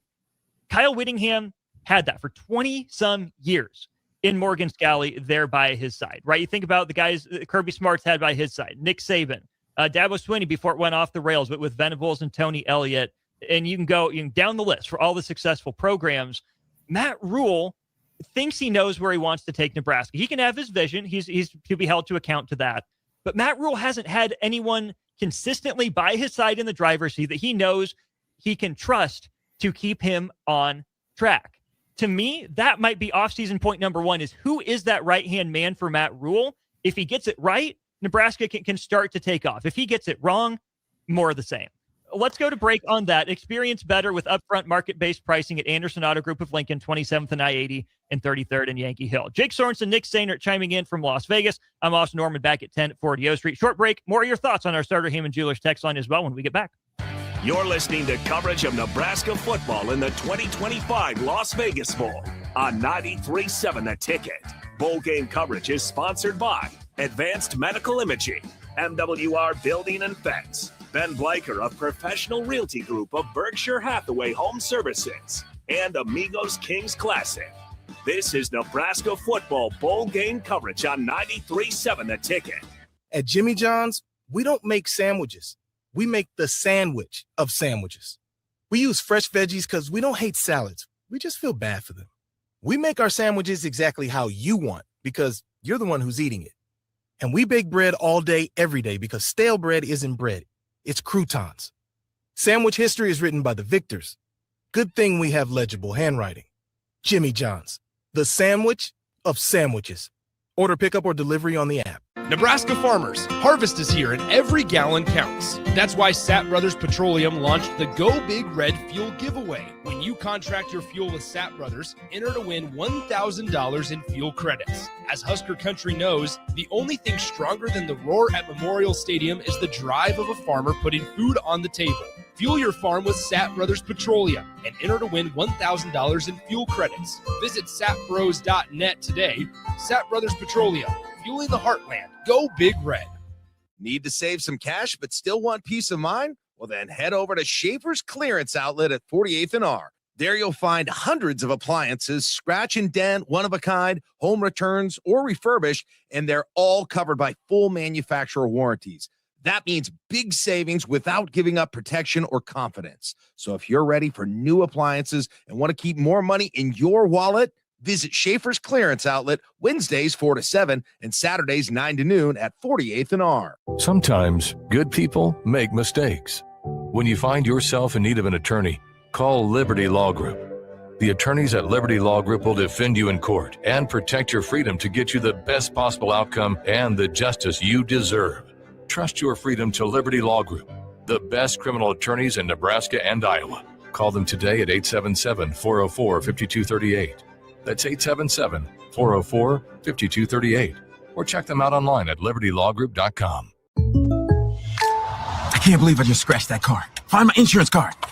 Dude, what do you have in this glove box? Ew, are these socks dirty? Oh, forget about the socks. I need my insurance card. Just pull it up on the State Farm mobile app. But I can do that? Oh, hey, I can do that. Yep, it's called service. I can file a claim on here too? Yeah, it's called service. Whoa, I can call my agent too? It's called service. Call your local State Farm agent, Vinny Krikak, today at 402-474-1173. MWR, a local company of Lincoln, is proud to announce they are able to offer their own post-frame building packages in metal to anyone desiring a building, whether you're a contractor or a DIYer. They can install your building as always, and they offer multiple different rib profiles and loads of color options, including the wood grain metal at great competitive prices. You can inquire at mwrbuildingandfence.com or just draw your desired building and submit it in their contact us page, and they'll get back to you. Call MWR today at 402-540-8966. Stonebrook Exterior is your trusted partner in exterior solutions for both residential and commercial projects across Lincoln and Omaha. With over 2 decades of expertise, they deliver everything your building needs, all under one roof. From roofing and siding to gutters, wall systems, custom masonry, and metalwork, Stonebrook handles it all with precision, safety, and professionalism. Take the worry out of your exterior projects. Choose Stonebrook Exterior, where quality, safety, and service come together seamlessly. Visit StonebrookExterior.com or call 402-438-5559 to get your free quote today. Back to the Jay Foreman Postgame Show on 93.7 The Ticket and theticketfm.com. Powered by Baumgars, Anderson Ford, and Vinny Krikak of State Farm Insurance. Here are your hosts, Jay Foreman and Nick Sainert. That's right. Welcome back in. It is the Jay Foreman post-game show. No Jay Foreman. He had to dip. That's all right. Austin Norman here in studio. We got Jake Sorensen and Nick Sainert chiming in from Las Vegas as well. Thanks to Vinny Krikak of State Farm, Baumgars, and Anderson Ford of Lincoln for their help sponsoring our post-game coverage all year long. Jake, I'll throw this one to you first. Obviously, the defense is the story. 44 points allowed by Nebraska. That's a problem. This is also a defense that allowed the most yards to a single player in Las Vegas Bowl history. Devin Dampier sets the record there, and this is the most yards allowed in the Matt Rule era, most yards the Huskers have allowed dating back to Purdue in 2022. When you assess this defensive performance, obviously not good. Do you give them any level of a pass for starting to work in some of Rob Orick's schemes and stuff, the new play caller and Phil Snow? Or is this plain and simple a group that continued to not put, its full effort out there on the line, maybe not talented enough? Do you give them any sort of a pass for all the changes being made on that side? Or is this maybe a fitting end to the season with the way the end of the season went against Penn State and Iowa? No pass, fitting in. I thought it was very odd. We were outside Matt Rule's room when he was doing post game, and I was reading some of the recap of it. I don't understand working in a new system for the bowl game to get ahead for next year. You have the whole offseason for that. I mean, these guys know their defense. I know that their guy got fired, John Butler, and they're trying to do something to get things going. But Matt Rule said there was confusion on the defense with some of the quarters being worked in on the pass plays. And I asked, what was the goal of the game? Was the goal to get reps in for 2026, or was the goal to get an 8th win, snap the skid against ranked teams, and end the season on a high note? I don't get that. So no, that itself, that answer takes away any pass. Like you were trying to mess around with your defense, which is struggling, and potentially make it more confused. I mean, I go back to guys 10 years ago. I'll never forget this. Mike Riley's first year at Nebraska. Nebraska gets steamrolled on Halloween by a horrendous Purdue team. And in post game, I think Mark Banker or Mike Riley said, maybe the players were saying they were confused and still using some terminology from Bo's defense the year before, which is, again, this was 8 games into the season. And again, unacceptable by everybody in that realm. And I think this is unacceptable by Matt Rule. Like, what are you doing? Like, these guys are trying to win the game. Why are you confusing them with elements for next year? I mean, Rob Arch is still working his own personnel. Like, I don't get that. There is no pass at all for that. And that's frankly shameful, if you ask me. Yeah, guys, it was really strange. Austin, Jake and I were standing outside of the locker room at one point, and Phil Snow walked out, and he was like, "How do I walk to the hotel? Like, where do I go to walk to the hotel?" Like, you could tell Phil Snow wasn't thrilled about today's performance. Austin, I don't want to sound harsh, but I think we have some right to be a little bit critical when a guy is making $400,000 a year, and you were surprised that he was brought in the first place. And now he's the interim defensive coordinator, and you had your worst defensive performance. I think that it was so bizarre. I think like this is where I think Husker fans have a right, and it's understandable if they are skeptical of the future right now. And the reason I say that is because, and like this, I guess this is me telling Husker fans, like your feelings are justified if you're on that side, because let's just go through. In addition to all of just the general changes and staff members that haven't worked out, let's just go through the whole time when it was brought up that, hey, Dana Holgerson's here as kind of a liaison to Marcus Satterfield, and we all understood that. But then it was like, okay, whatever I got to do to one side of the ball, I need to do to the other. Like, that's what it felt like, which seems so childish and stupid and pointless. And it was like, we also brought in Phil Snow as he's kind of like joining on Zoom calls initially because Tony White's got, like, he's helping Tony with stuff on that side of the ball. And like, we all sat there and was like, what part of the defense is so horrendous that you feel like, number one, I hate the idea of a liaison, because what does that tell everybody is that the people in the building aren't good enough to do their damn job. So you have to bring somebody else in. Well, who's in charge of bringing them, the staff members in the first place? You are.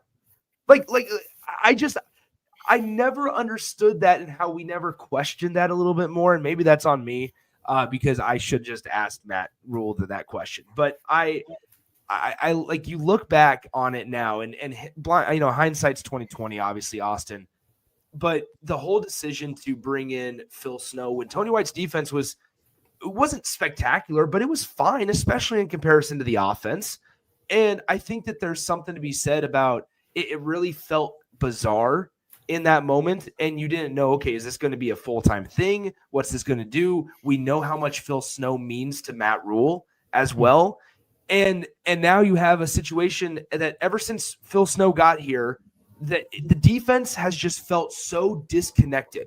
And frankly, so is the offense since Dana's got here. Like, I'm just going to say it. Like, ever since I think it's okay to say that ever since those two guys got here, both sides of the ball have never had a consistent feeling of being unified and that they work in sync. And I'm not saying that it's once again, like it's only those two at fault, because there are many other assistant coaches. Sometimes I think there's too many cooks in the kitchen at times. And I know that's where you're going to want to go, Austin. So that's why I kind of purposely brought that up, is because I think at times there can be too many voices, which goes back to your right-hand man. Who is number 2? Who is number 3? And it should be the offensive and defensive coordinator in some capacity.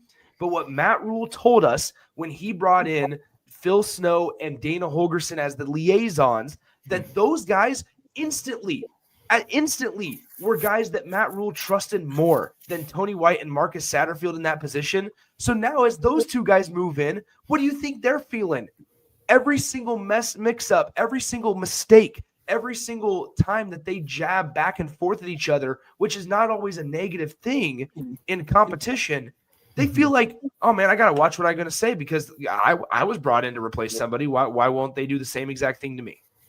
It's the too many cooks in the kitchen point. That's right where I was going, because it's one thing if you bring in Phil Snow as your advisor, a special assistant to the head coach or, associate head coach, not really an on-field role, but just a guy for Matt Rule to go back to at the end of every day, a guy that's not involved in practice in any way. He's just watching, just observing. And maybe that can freak some people out, right? No one likes having I guess my parents are teachers, right? You don't like having the principal sit in and do their assessment, but sure, it's good to have maybe an extra layer of eyes if the head coach is going to be so involved. But when, to your point, Nick, Phil Snow gets involved in play calling and scheming in personnel, when Dana Holgorsen is there looking over Marcus Satterfield's shoulder with a much better reputation than Marcus Satterfield, it's only natural to look over your shoulder and wonder, okay, what's going on? Do I have to worry about something? Clearly, Tony White had to worry about something.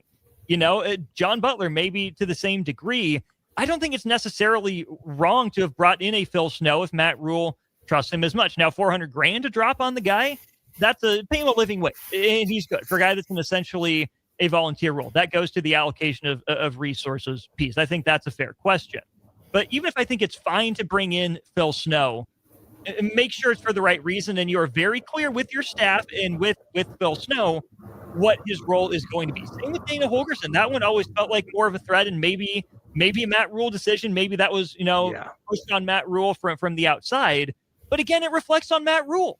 You need to have ownership of this program. You have to be the one with the clear vision, with people that you trust to help you execute your vision, because ultimately you're held responsible for it. If you keep bringing in these outside voices that's, I trusted these guys and they didn't have the right ideas, so I had to cycle through them.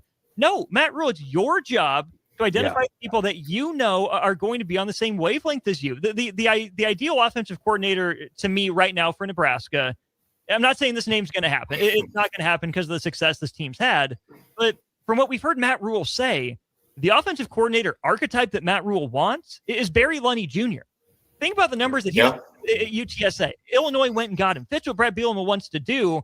Have they been an elite offense? No. But they've done everything Illinois needed. They found ways to win games. They've had an identity. Matt Rule pays lip service to it, but doesn't go out and get guys that fit that vision. He doesn't make his staff comfortable when he makes these moves to bring people in. And Jake, I'll start with you here on our Starter Heyman Jewelers text line. Dave Braska, the worst thing is that the team is not better at the end of the season than they were at the beginning of the season. Bofus, zero confidence in this head coach, great in press conferences, and that is it. Kevin in Southwest Lincoln, the football program continues to bring down a very successful athletic department. No more excuses. Our text line in our comment section are showing zero signs of confidence in the direction of this program and in the vision, whatever it is that Matt Rule's laid out to this point through 3 complete seasons. Well, again, that's why I say that this offseason's huge, and it starts Friday. I mean, the second to the 16th are 14 days of portal activity. I mean, you got to figure this out. Where guys, you have a lot of guys that leave, and you got to get guys to come in here, and you got to have a plan now. And that's why, I said again, Pat Stewart the GM is so important right now, because you need to figure out if guys are here to get a big paycheck or if they're guys that want to go to the league and get better. And which one is it? Because I don't think it's both usually. Some guys are, coming from an SEC school, and we've made that mistake too many times of guys that, we got suckered by, it's Alabama, it's Georgia. This guy's got to be great. Well, there's a reason why he left. He wasn't very good, and he don't play here at all.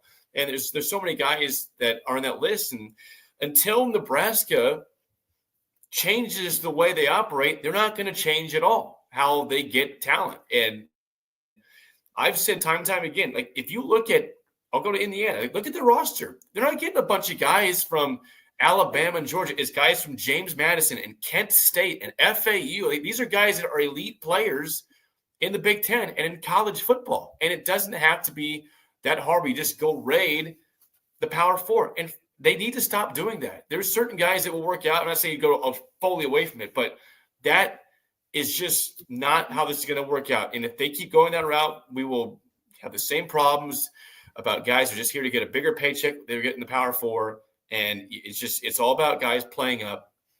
And if they can't figure that out, then this is never going to work here at all. Guys, let's have a big picture conversation, because this thought just came into my mind. Or at least it's been in my mind. I just haven't known how I want to articulate it, but I think I'm ready for it today. Nebraska basketball doing what they're doing this season, great for the athletic department, horrible for Matt Rule.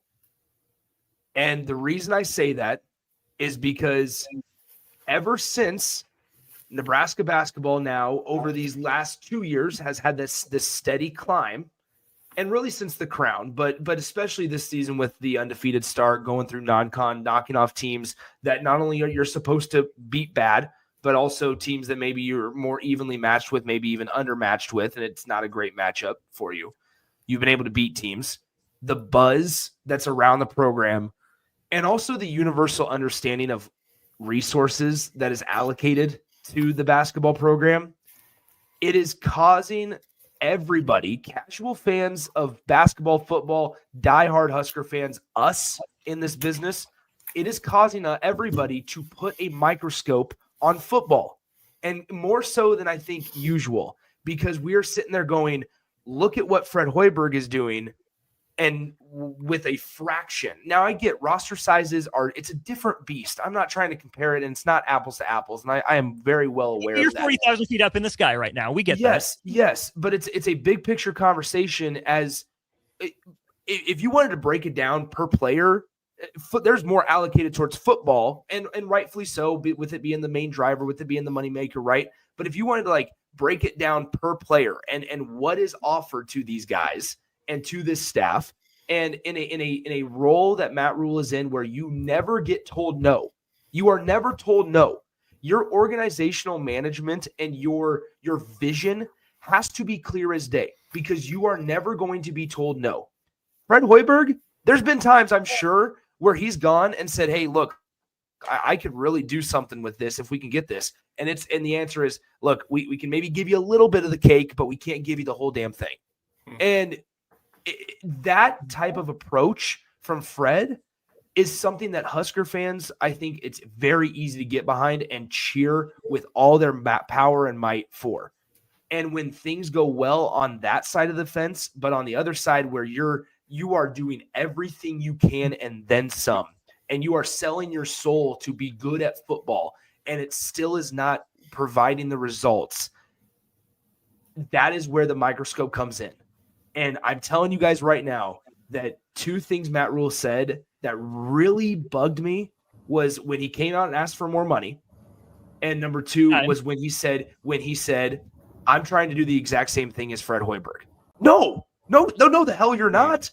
No, it is a complete – if you are trying to build Nebraska football where you're getting $20 to $30 million of a roster for NIL, you are not even on the same playing field as Nebraska basketball is. You are ranked in the top 5 in the Big Ten Conference, where basketball is ranked in the bottom 3 in the Big Ten Conference. It is a completely different story. That is, I said it that day when that came out. I said that is disrespectful to Fred Hoiberg. I get where Matt was coming from when he said that, and that he's trying to build like a stable and steady winner. I get that part of it, but in terms of what you are given and what people will bend over backwards for you day after day to just give you any bit of chance at having success, you have to control your bleep. You got to take care of what you control.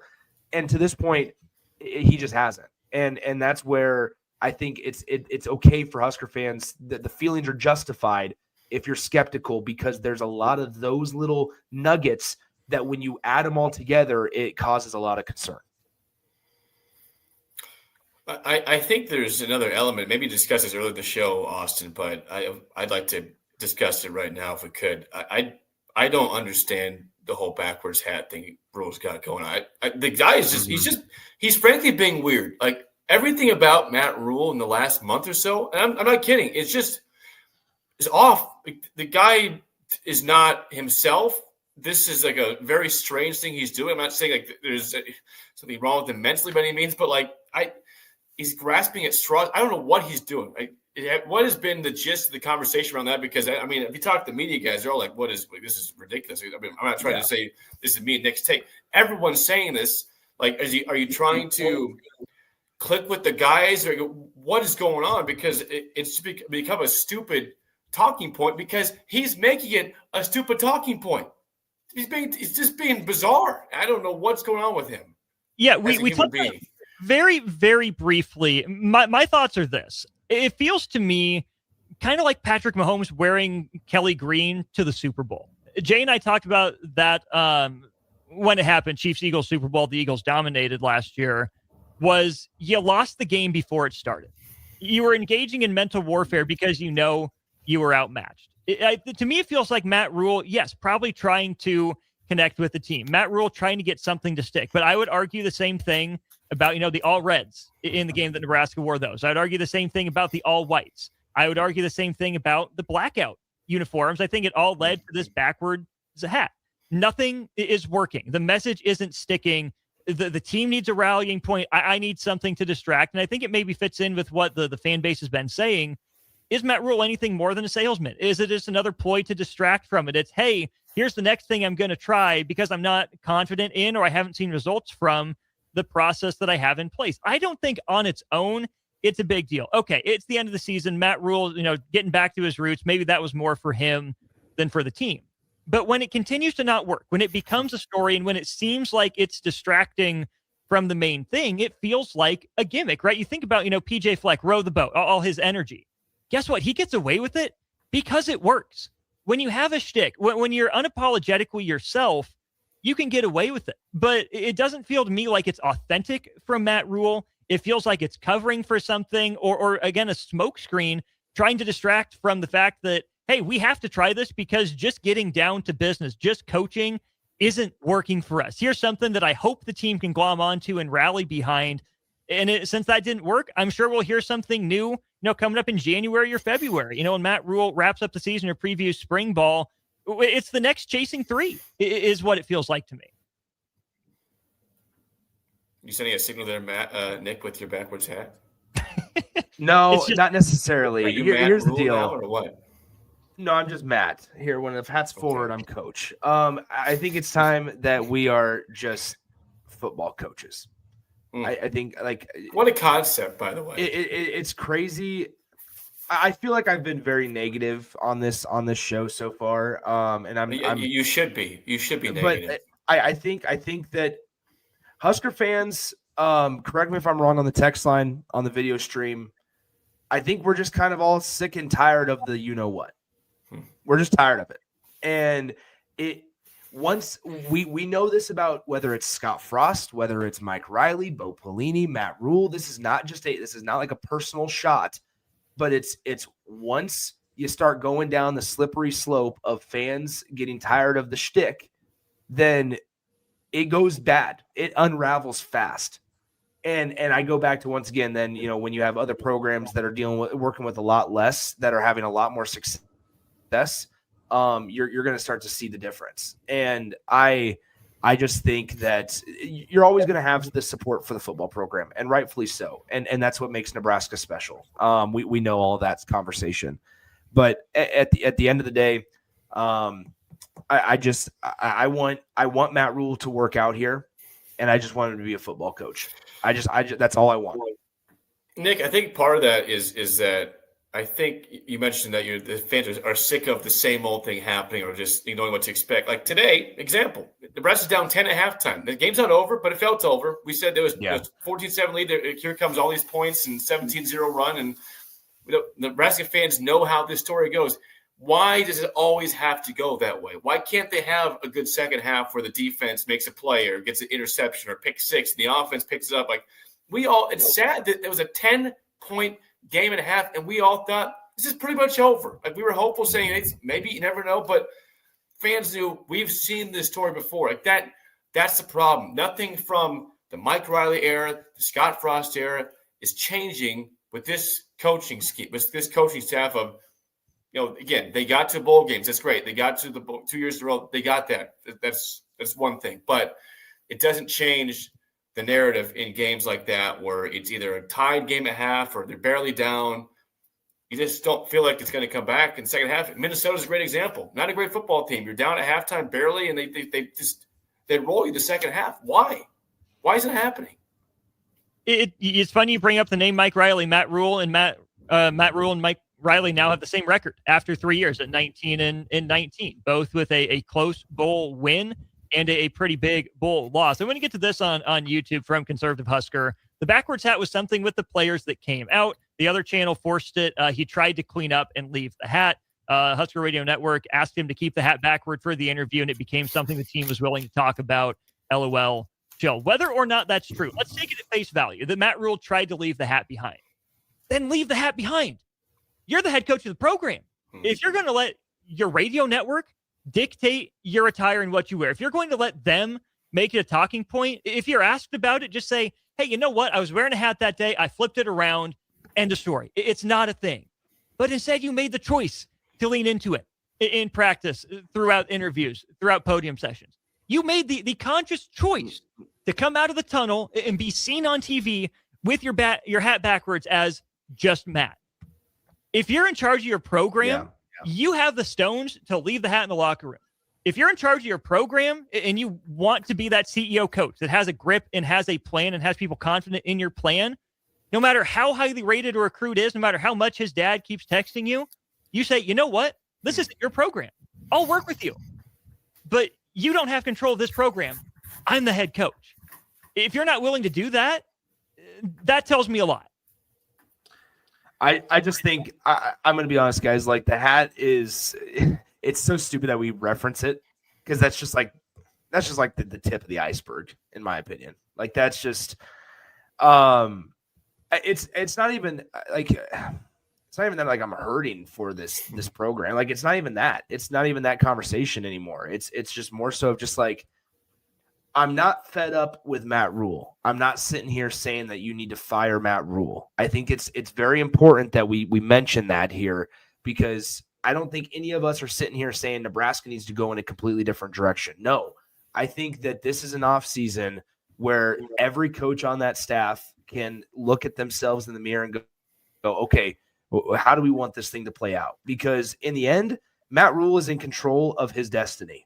Like, sure, you can't control the schedule. You can't control how difficult it is, but you can show up to work every day and put all of the extracurricular stuff that really doesn't matter when you're trying to become a good football team.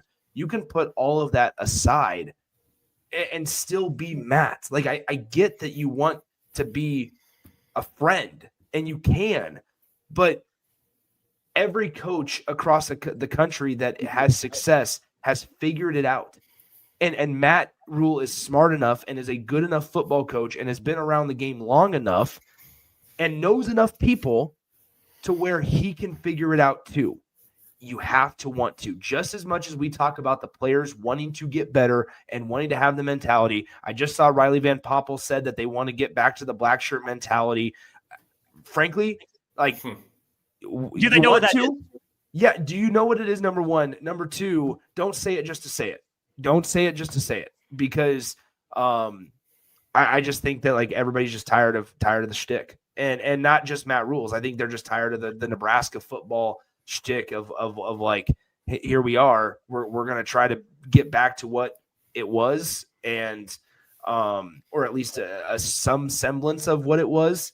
But in truth, I'm not sure they know how to. And so then it just looks really, really unorganized. I'll add one thing on top of that quickly, Dick. To that note, I said, are you here for a check or are you here to win? That's the question I have about all these, every one of them, every single one of them. And that's on themselves. That's on the coaching staff to figure that out. And if there's a big exodus of players that leave, then that's fine. I mean, nothing hasn't really elevated here, so no one should really freak out and panic. But you have to, I mean, if Pat Stewart should just be saying to these guys, Matt Rule, are you here for a check or are you here to win? And somehow prove that, because, like I said, this is not changing until that narrative changes. We're at the top of the hour. It's 8 o'clock here. It's 6 o'clock out there where you guys are. Jake Sorensen, Nick Sainer, appreciate you guys hopping on here for the hour. Glad you made it back. Enjoy your New Year's Eve in Vegas, gentlemen. We'll see you when you get back to the 402. Goodbye, guys. Thanks, guys. We'll keep rolling here on the Jay Foreman Postgame Show. Not going anywhere till you guys are out of thoughts. We'll head to break. When we get back, some interesting stuff from our starter Heyman Jewelers text line. Froth and Jeremy have an eye toward the future. What does the future look like? Are there any reasons to be optimistic? Was there anything positive from this bowl game? We'll talk about that as the Jay Foreman Postgame Show continues. You're listening to coverage of Nebraska football in the 2025 Las Vegas Bowl on 93.7 The Ticket. Bowl game coverage is sponsored by Advanced Medical Imaging, MWR Building and Fence, Ben Bleicher of Professional Realty Group of Berkshire Hathaway Home Services, and Amigos Kings Classic. This is Nebraska football bowl game coverage on 93.7 The Ticket. This is Lincoln's home for sports talk on the FM dial. Also online at theticketfm.com. On the internet. KNTK FM Firth, 93.7 The Ticket. There are so many realtors in Lincoln and Omaha, but don't get overwhelmed by all the no-names, plus all the different companies. Ben Bleicher with Professional Realty Group at Berkshire Hathaway Home Services Real Estate is your go-to option, whether buying or selling residential, luxury, leasing, investment properties, or commercial property, small or large. Ben's team offers decades of experience, unbeatable customer service, and promises to fully protect your interests throughout the entire transaction. Call 402-419-6309 for all your real estate needs. Ben Bleicher with Professional Realty Group of BHHS Ambassador Real Estate. Amigos is serving up a brand new way to score the bold, fresh flavors you love with 8 affordable value meals. At $5 and $6, these meals are easy on the wallet, so treat yourself anytime. Sink into the new 3-cheese melt or taco melt, both stacked with crave-worthy flavor in every bite. There's crunchy taquito dippers, too, perfect for dunking in Amigos' famous ranch or spicy cheese. Big flavor, small price. Value meals at Amigos. MWR, a local company of Lincoln, is proud to announce they are able to offer their own post-frame building packages in metal to anyone desiring a building, whether you're a contractor or a DIYer. They can install your building as always, and they offer multiple different rib profiles and loads of color options, including the wood grain metal at great competitive prices. You can inquire at mwrbuildingandfence.com or just draw your desired building and submit it in their contact us page, and they'll get back to you. Call MWR today at 402-540-8966. January is your reset button. This January 10th, Farrell's Extreme Body Shaping in Lincoln is kicking off our 10-week challenge. We combine high-energy kickboxing, powerful strength training, and simple, proven nutrition to deliver real results in just 10 weeks. For a limited time, get $150 off when you enroll today. No gimmicks, just coaching, accountability, and a community that pushes you to win. Spots are limited, so don't wait. Visit fxblincoln.com and start your strongest year yet at Farrell's Extreme Body Shaping. 2 locations, South 40th and Yankee Hill, North 70th and Vine. Farrell's Extreme Body Shaping, changing lives 10 weeks at a time. Select Plumbing and Utility has been serving Lincoln and the surrounding area for 14 years, and they're not slowing down. Select Plumbing and Utility handles all your plumbing needs, from faucets and water heaters to full renovations, and they can even help with your heating and cooling needs. They're also Lincoln's underground experts, repairing and replacing broken underground water and sewer lines since day one. Contact Select Plumbing and Utility today at 402-560-6197, assuring excellence in every situation, opportunity, and challenge. That's 402-560-6197. Husker fans know when you work together, great things happen. At Cornhusker Bank, they're more than your financial partner. With 5 locations in Lincoln and 1 in Omaha, they're your neighbors, your teammates, and your biggest fans. Whether you're saving for your first home, planning your future, or growing your business, they're right here in Nebraska to help you move forward together. Visit cornhusker.bank to learn more. Cornhusker Bank, member FDIC. Doing life together. Hey there, this is Paul Scheel, owner of High Electric. I want to thank our friends and loyal customers and introduce High Electric to those looking for a new electrician. We've been serving the Lincoln and Omaha area for over 30 years, from design to install, upgrades, and repair. If you are a homeowner or a small business needing some electrical work, call us at 402-466-6606 or check us out at hyelectric.com. We look forward to hearing from you. Stonebrook Exterior is your trusted partner in exterior solutions for both residential and commercial projects across Lincoln and Omaha. With over 2 decades of expertise, they deliver everything your building needs, all under one roof. From roofing and siding to gutters, wall systems, custom masonry, and metalwork, Stonebrook handles it all with precision, safety, and professionalism. Take the worry out of your exterior projects. Choose Stonebrook Exterior, where quality, safety, and service come together seamlessly. Visit StonebrookExterior.com or call 402-438-5559 to get your free quote today. Back to the Jay Foreman Postgame Show on 93.7 The Ticket and theticketfm.com. Powered by Baumgars, Anderson Ford, and Vinny Kreekak of State Farm Insurance. Here are your hosts, Jay Foreman and Nick Sainert. Just kidding. Neither of them. It's just us, Norman, and you. Our Starter Heyman Jewelers text line, our Starter Heyman Jewelers comment section online. Honda of Lincoln hotline also open, 402-464-5685. Let's hit that Starter Heyman Jewelers text line as I promised. So if Froth, you've been trying to call in, you just sent a text here instead. Froth wants to know, what positivity or optimism could Nebraska have moving forward in year 4 of Matt Rule? Froth says he's really searching and not optimistic. Jeremy texts in, 72% of Nebraska's current 105-man roster are freshmen or sophomores. That explains a lot about the current situation. Says it's more of a reality. Does that mean it pans out? Nebraska hasn't seen the growth needed to compete on the championship level under Rule. Nebraska needs to have a foundation established, and hopefully that means buy-in and ownership of success. I think that's what, I don't want to say spin. That sounds more like the PR way to phrase it. But I think that is one legitimate way to view the way that this season ended and where Nebraska's at, is that it was among the youngest rosters in Power 4, among the youngest rosters in the Big Ten, and maybe the youngest in some ways. And 72% of the current 105, that's a large chunk of players that are freshmen or sophomores. But I would love to know the breakdown even more. How many of those guys were redshirt freshmen that sat out a year and were in their second year of the program, or redshirt sophomores that sat for a year, didn't get on the field last year and had opportunities this year? How many of those guys got recruited over in the transfer portal and weren't given an opportunity, or didn't go earn an opportunity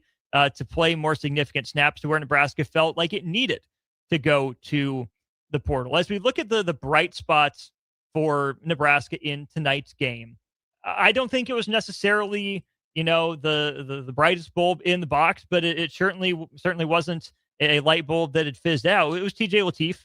He looked the way I expected. He looked like you could see, with an offseason of development, with a system tailored for what it is he does well, there's a path for TJ Lateef to be a legitimate starting quarterback in the Big Ten for Nebraska for the next couple years, right?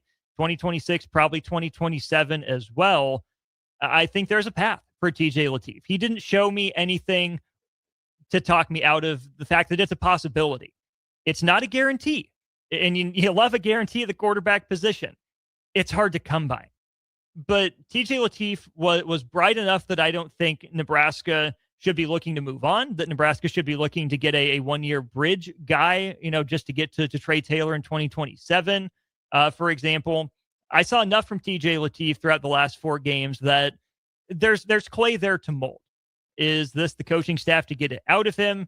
Remains to be seen. But I think he at least deserves a look. Mekhi Nelson, 12 carries, 88 yards, a touchdown, the long of 38. Mekhi Nelson ran hard, ran well. That 38-yard touchdown, you see the vision, you see the speed that Nebraska coaches had been talked up.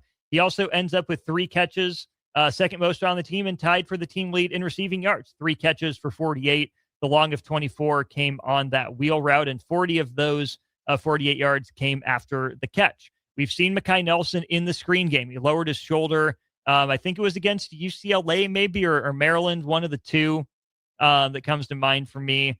Mekhi Nelson can be a weapon for Nebraska. Did I see enough to anoint him RB1? No, I did not. But I see what Nebraska was talking about. Isaiah Mosey had flashes. I'm not sure he's a running back. 7 carries, 32 yards. Not bad. I get why Nebraska put him there. Maybe he's a hybrid type of guy. Maybe he's the next Ramir Johnson. But I hope Nebraska figures out if Isaiah Mosey is a slot receiver or if he's going to be a running back. It's going to be best for him. It's going to be best for Nebraska if they know what he is, right? Use him in different roles in different ways when the situation calls for it, but he doesn't need to be splitting time at wide receiver or running back. Figure out this offseason what you think he is. Even Quentin Ives, it wasn't bad necessarily. 4 carries for 14 yards, only 3.5 per carry for him with a long of 6, but Quentin Ives can be that hammerback, right? Is there any reason that Quentin Ives can't be Amani Cross, where that he's the sledgehammer on 3rd down and, you're within 4? You just need a guy to move the pile. He's not going to make a ton of people miss, has enough speed to, be able to threaten for a 10, 20-yard gain. But that when he's in the game, Nebraska wants to go straight ahead and move bodies, like was the line from the offensive line throughout the week in Las Vegas. I think you feel okay about the future of the running back position at Nebraska right now. Doesn't seem to be an Emmett Johnson in that room. Maybe Mekhi Nelson looked like the closest thing to it tonight. I still think running back should be a position that Nebraska targets out of the transfer portal, but I think that was a bright spot. Wide receiver, no Isaiah Hunter for it. Nebraska. Quinn Clark ends up with 1 catch for 31 yards.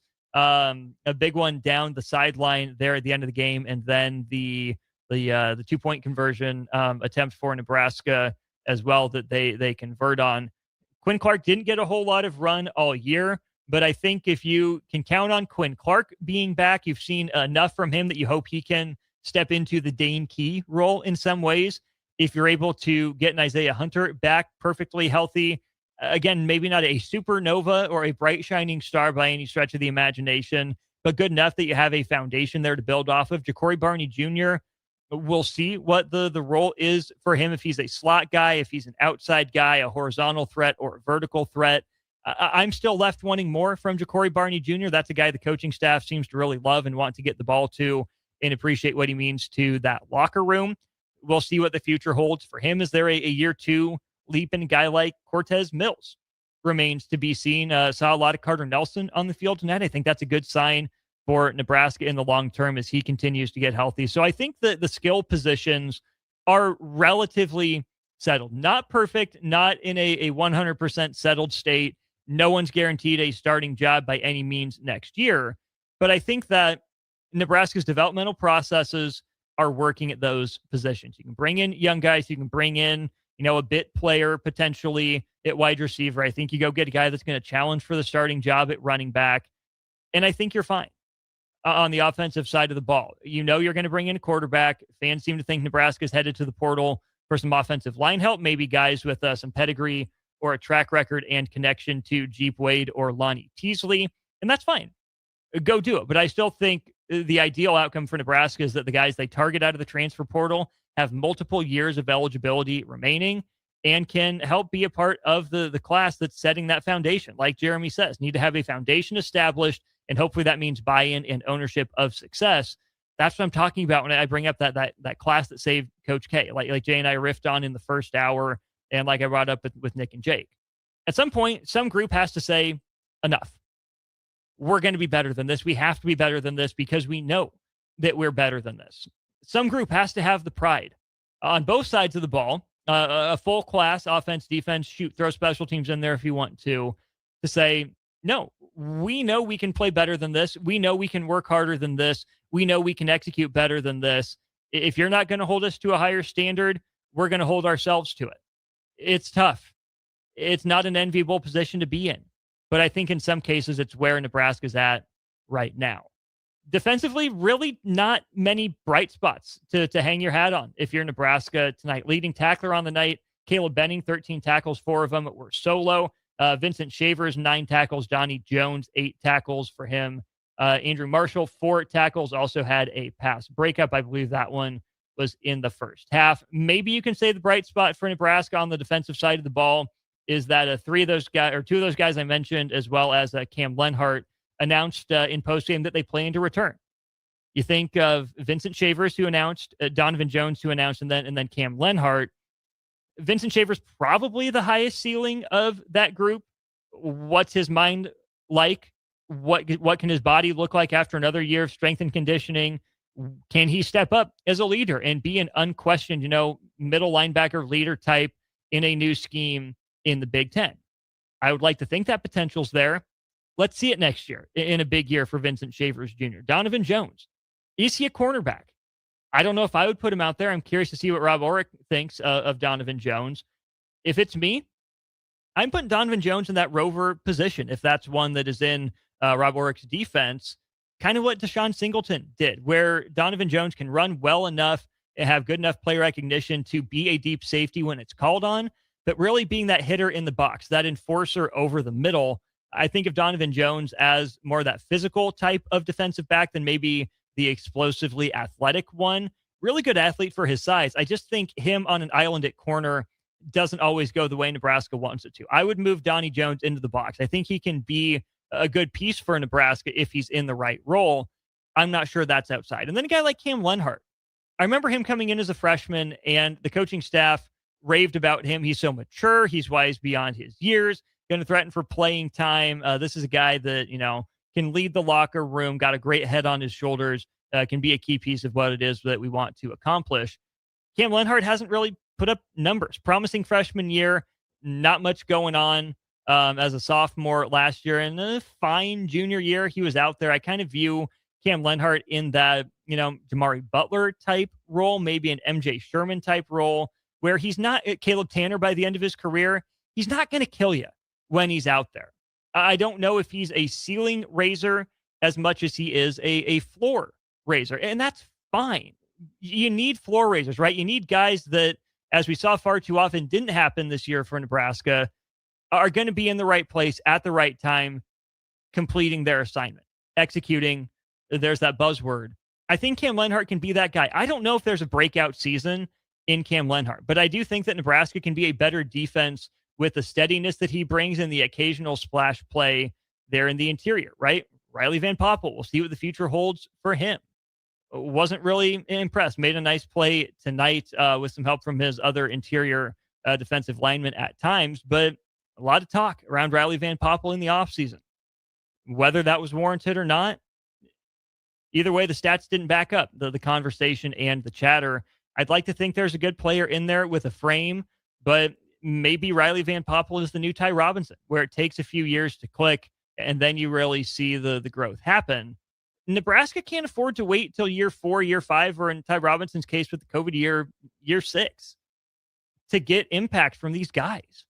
These are guys that, especially on the lines, offensive and defensive, you want to be able to sit for a year to learn the system, get the body right, all that good stuff, work them into the rotation maybe after their redshirt year.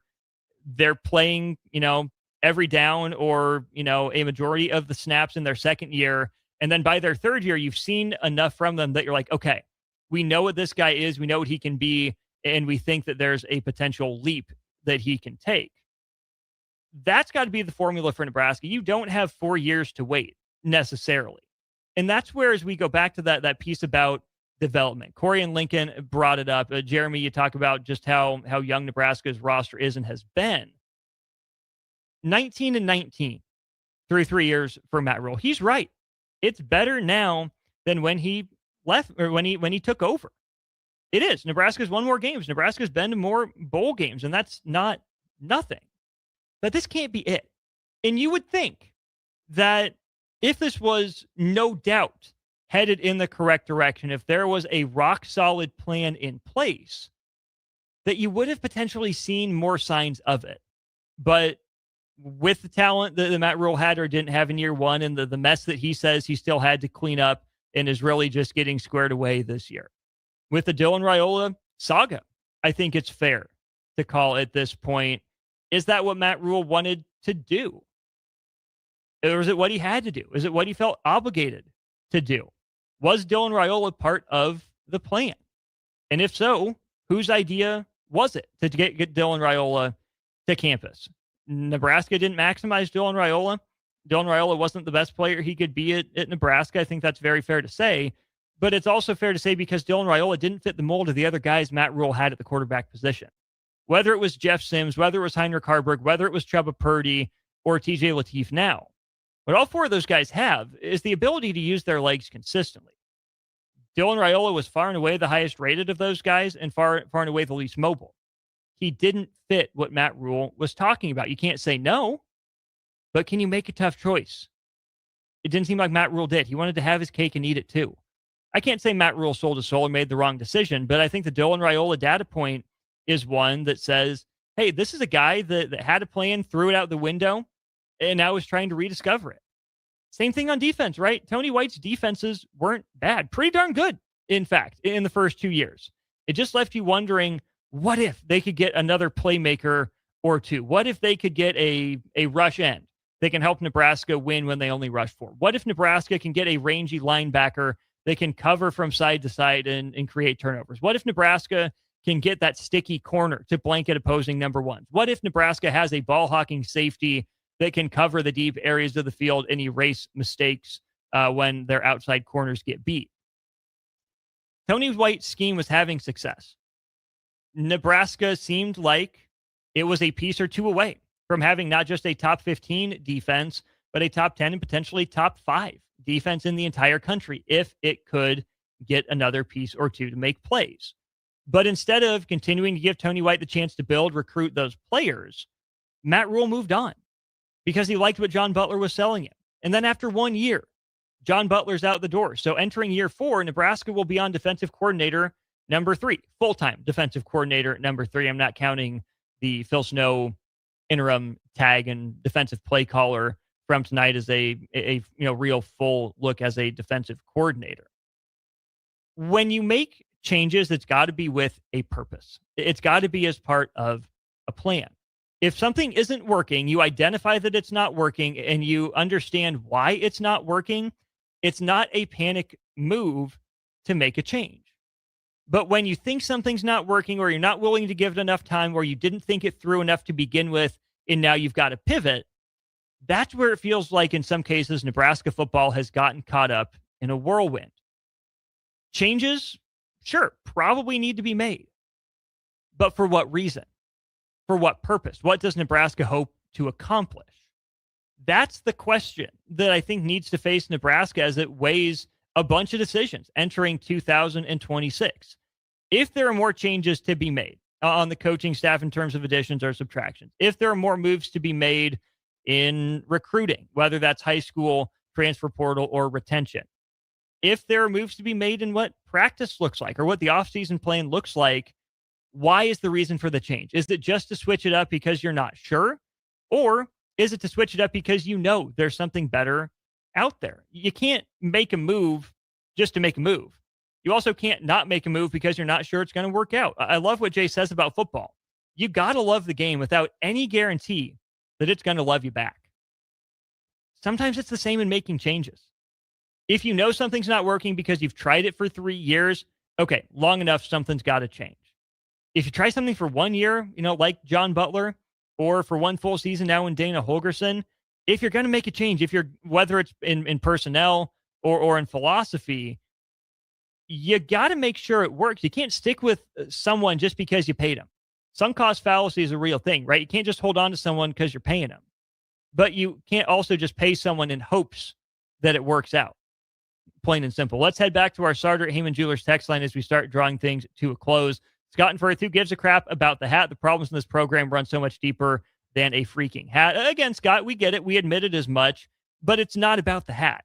There can be a deeper message embedded in it, and it's about what the hat can represent, what it means, and the messaging around it. I thought we did a pretty good job of explaining that. Isaac, he's good at social media and such, but he switched that hat around before shaking hands with the opposing coach. The hat is like our team, no identity. Jim says Mike Riley was coming off winning seasons from Bo Pelini.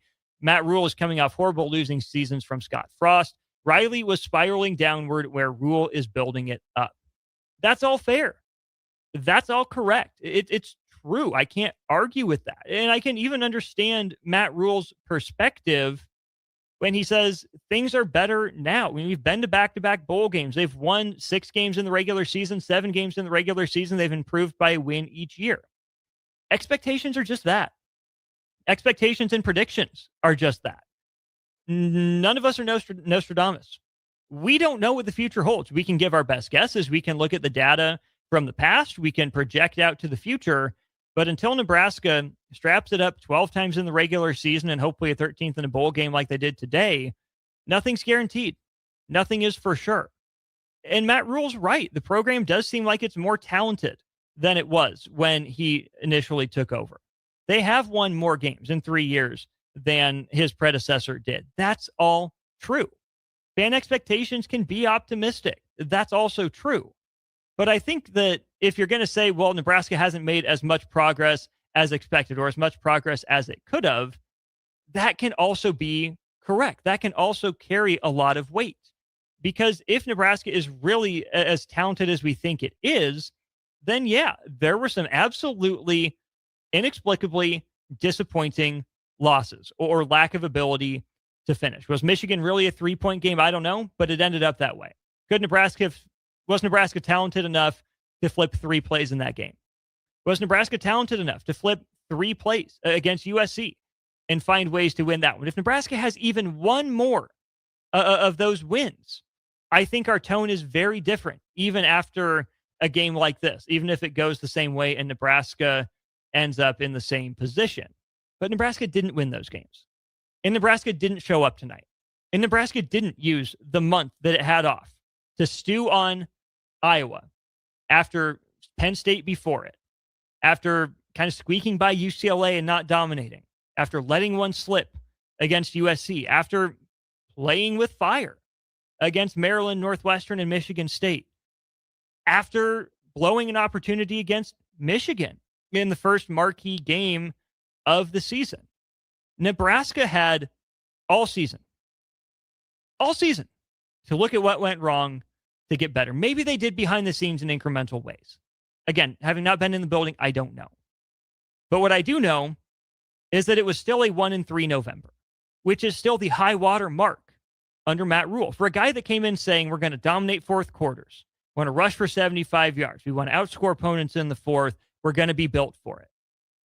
Even if you take the last third of the season, the last month of November, or you take the last 3 games of November for the last quarter of the season to be analogous to the fourth quarter of any game, Nebraska is not better down the stretch in games or down the stretch in seasons.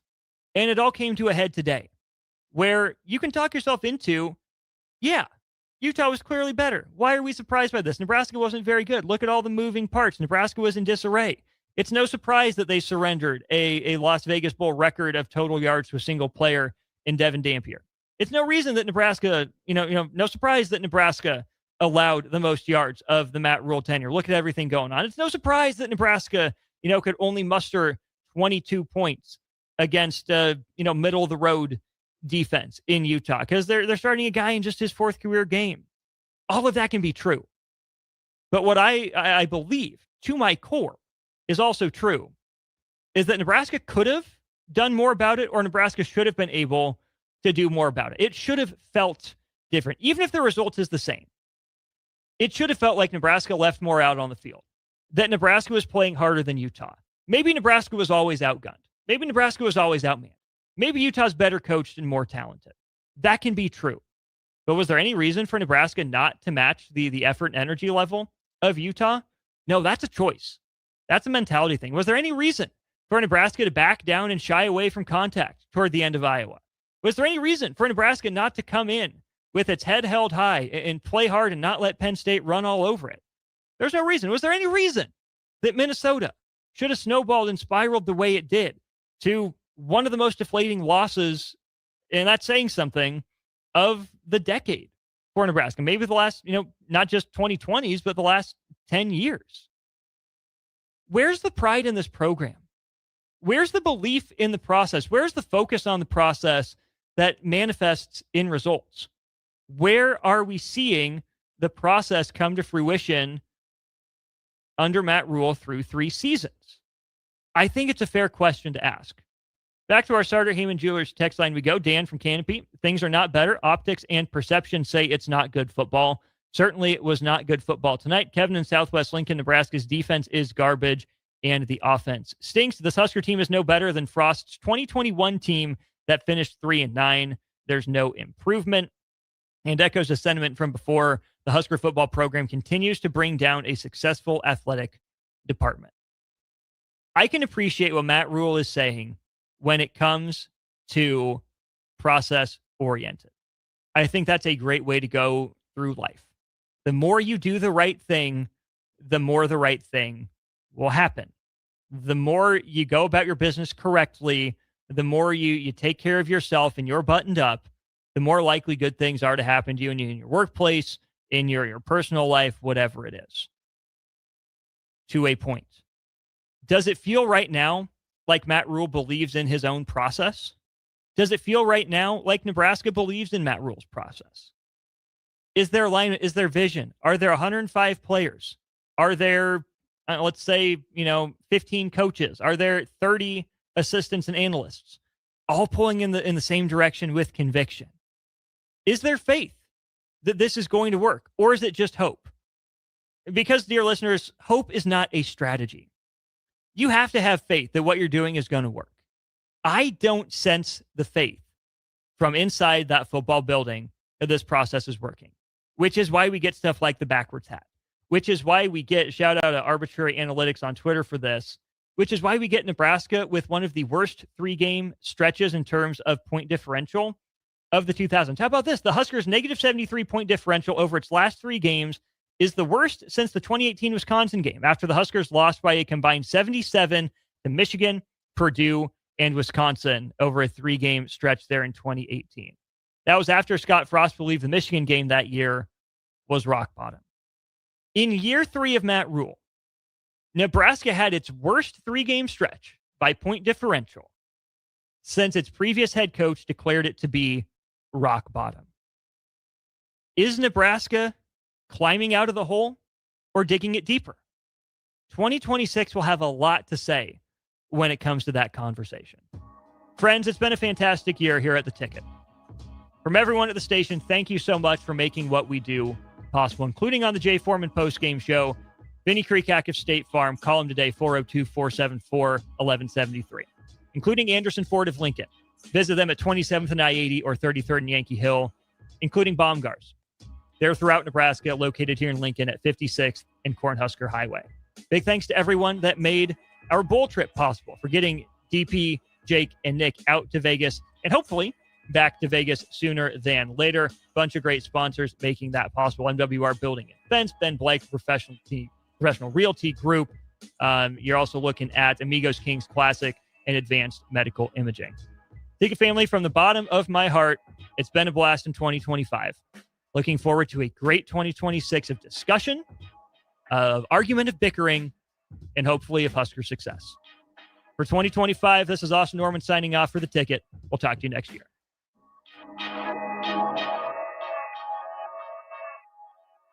When it comes to keeping your equipment running, you've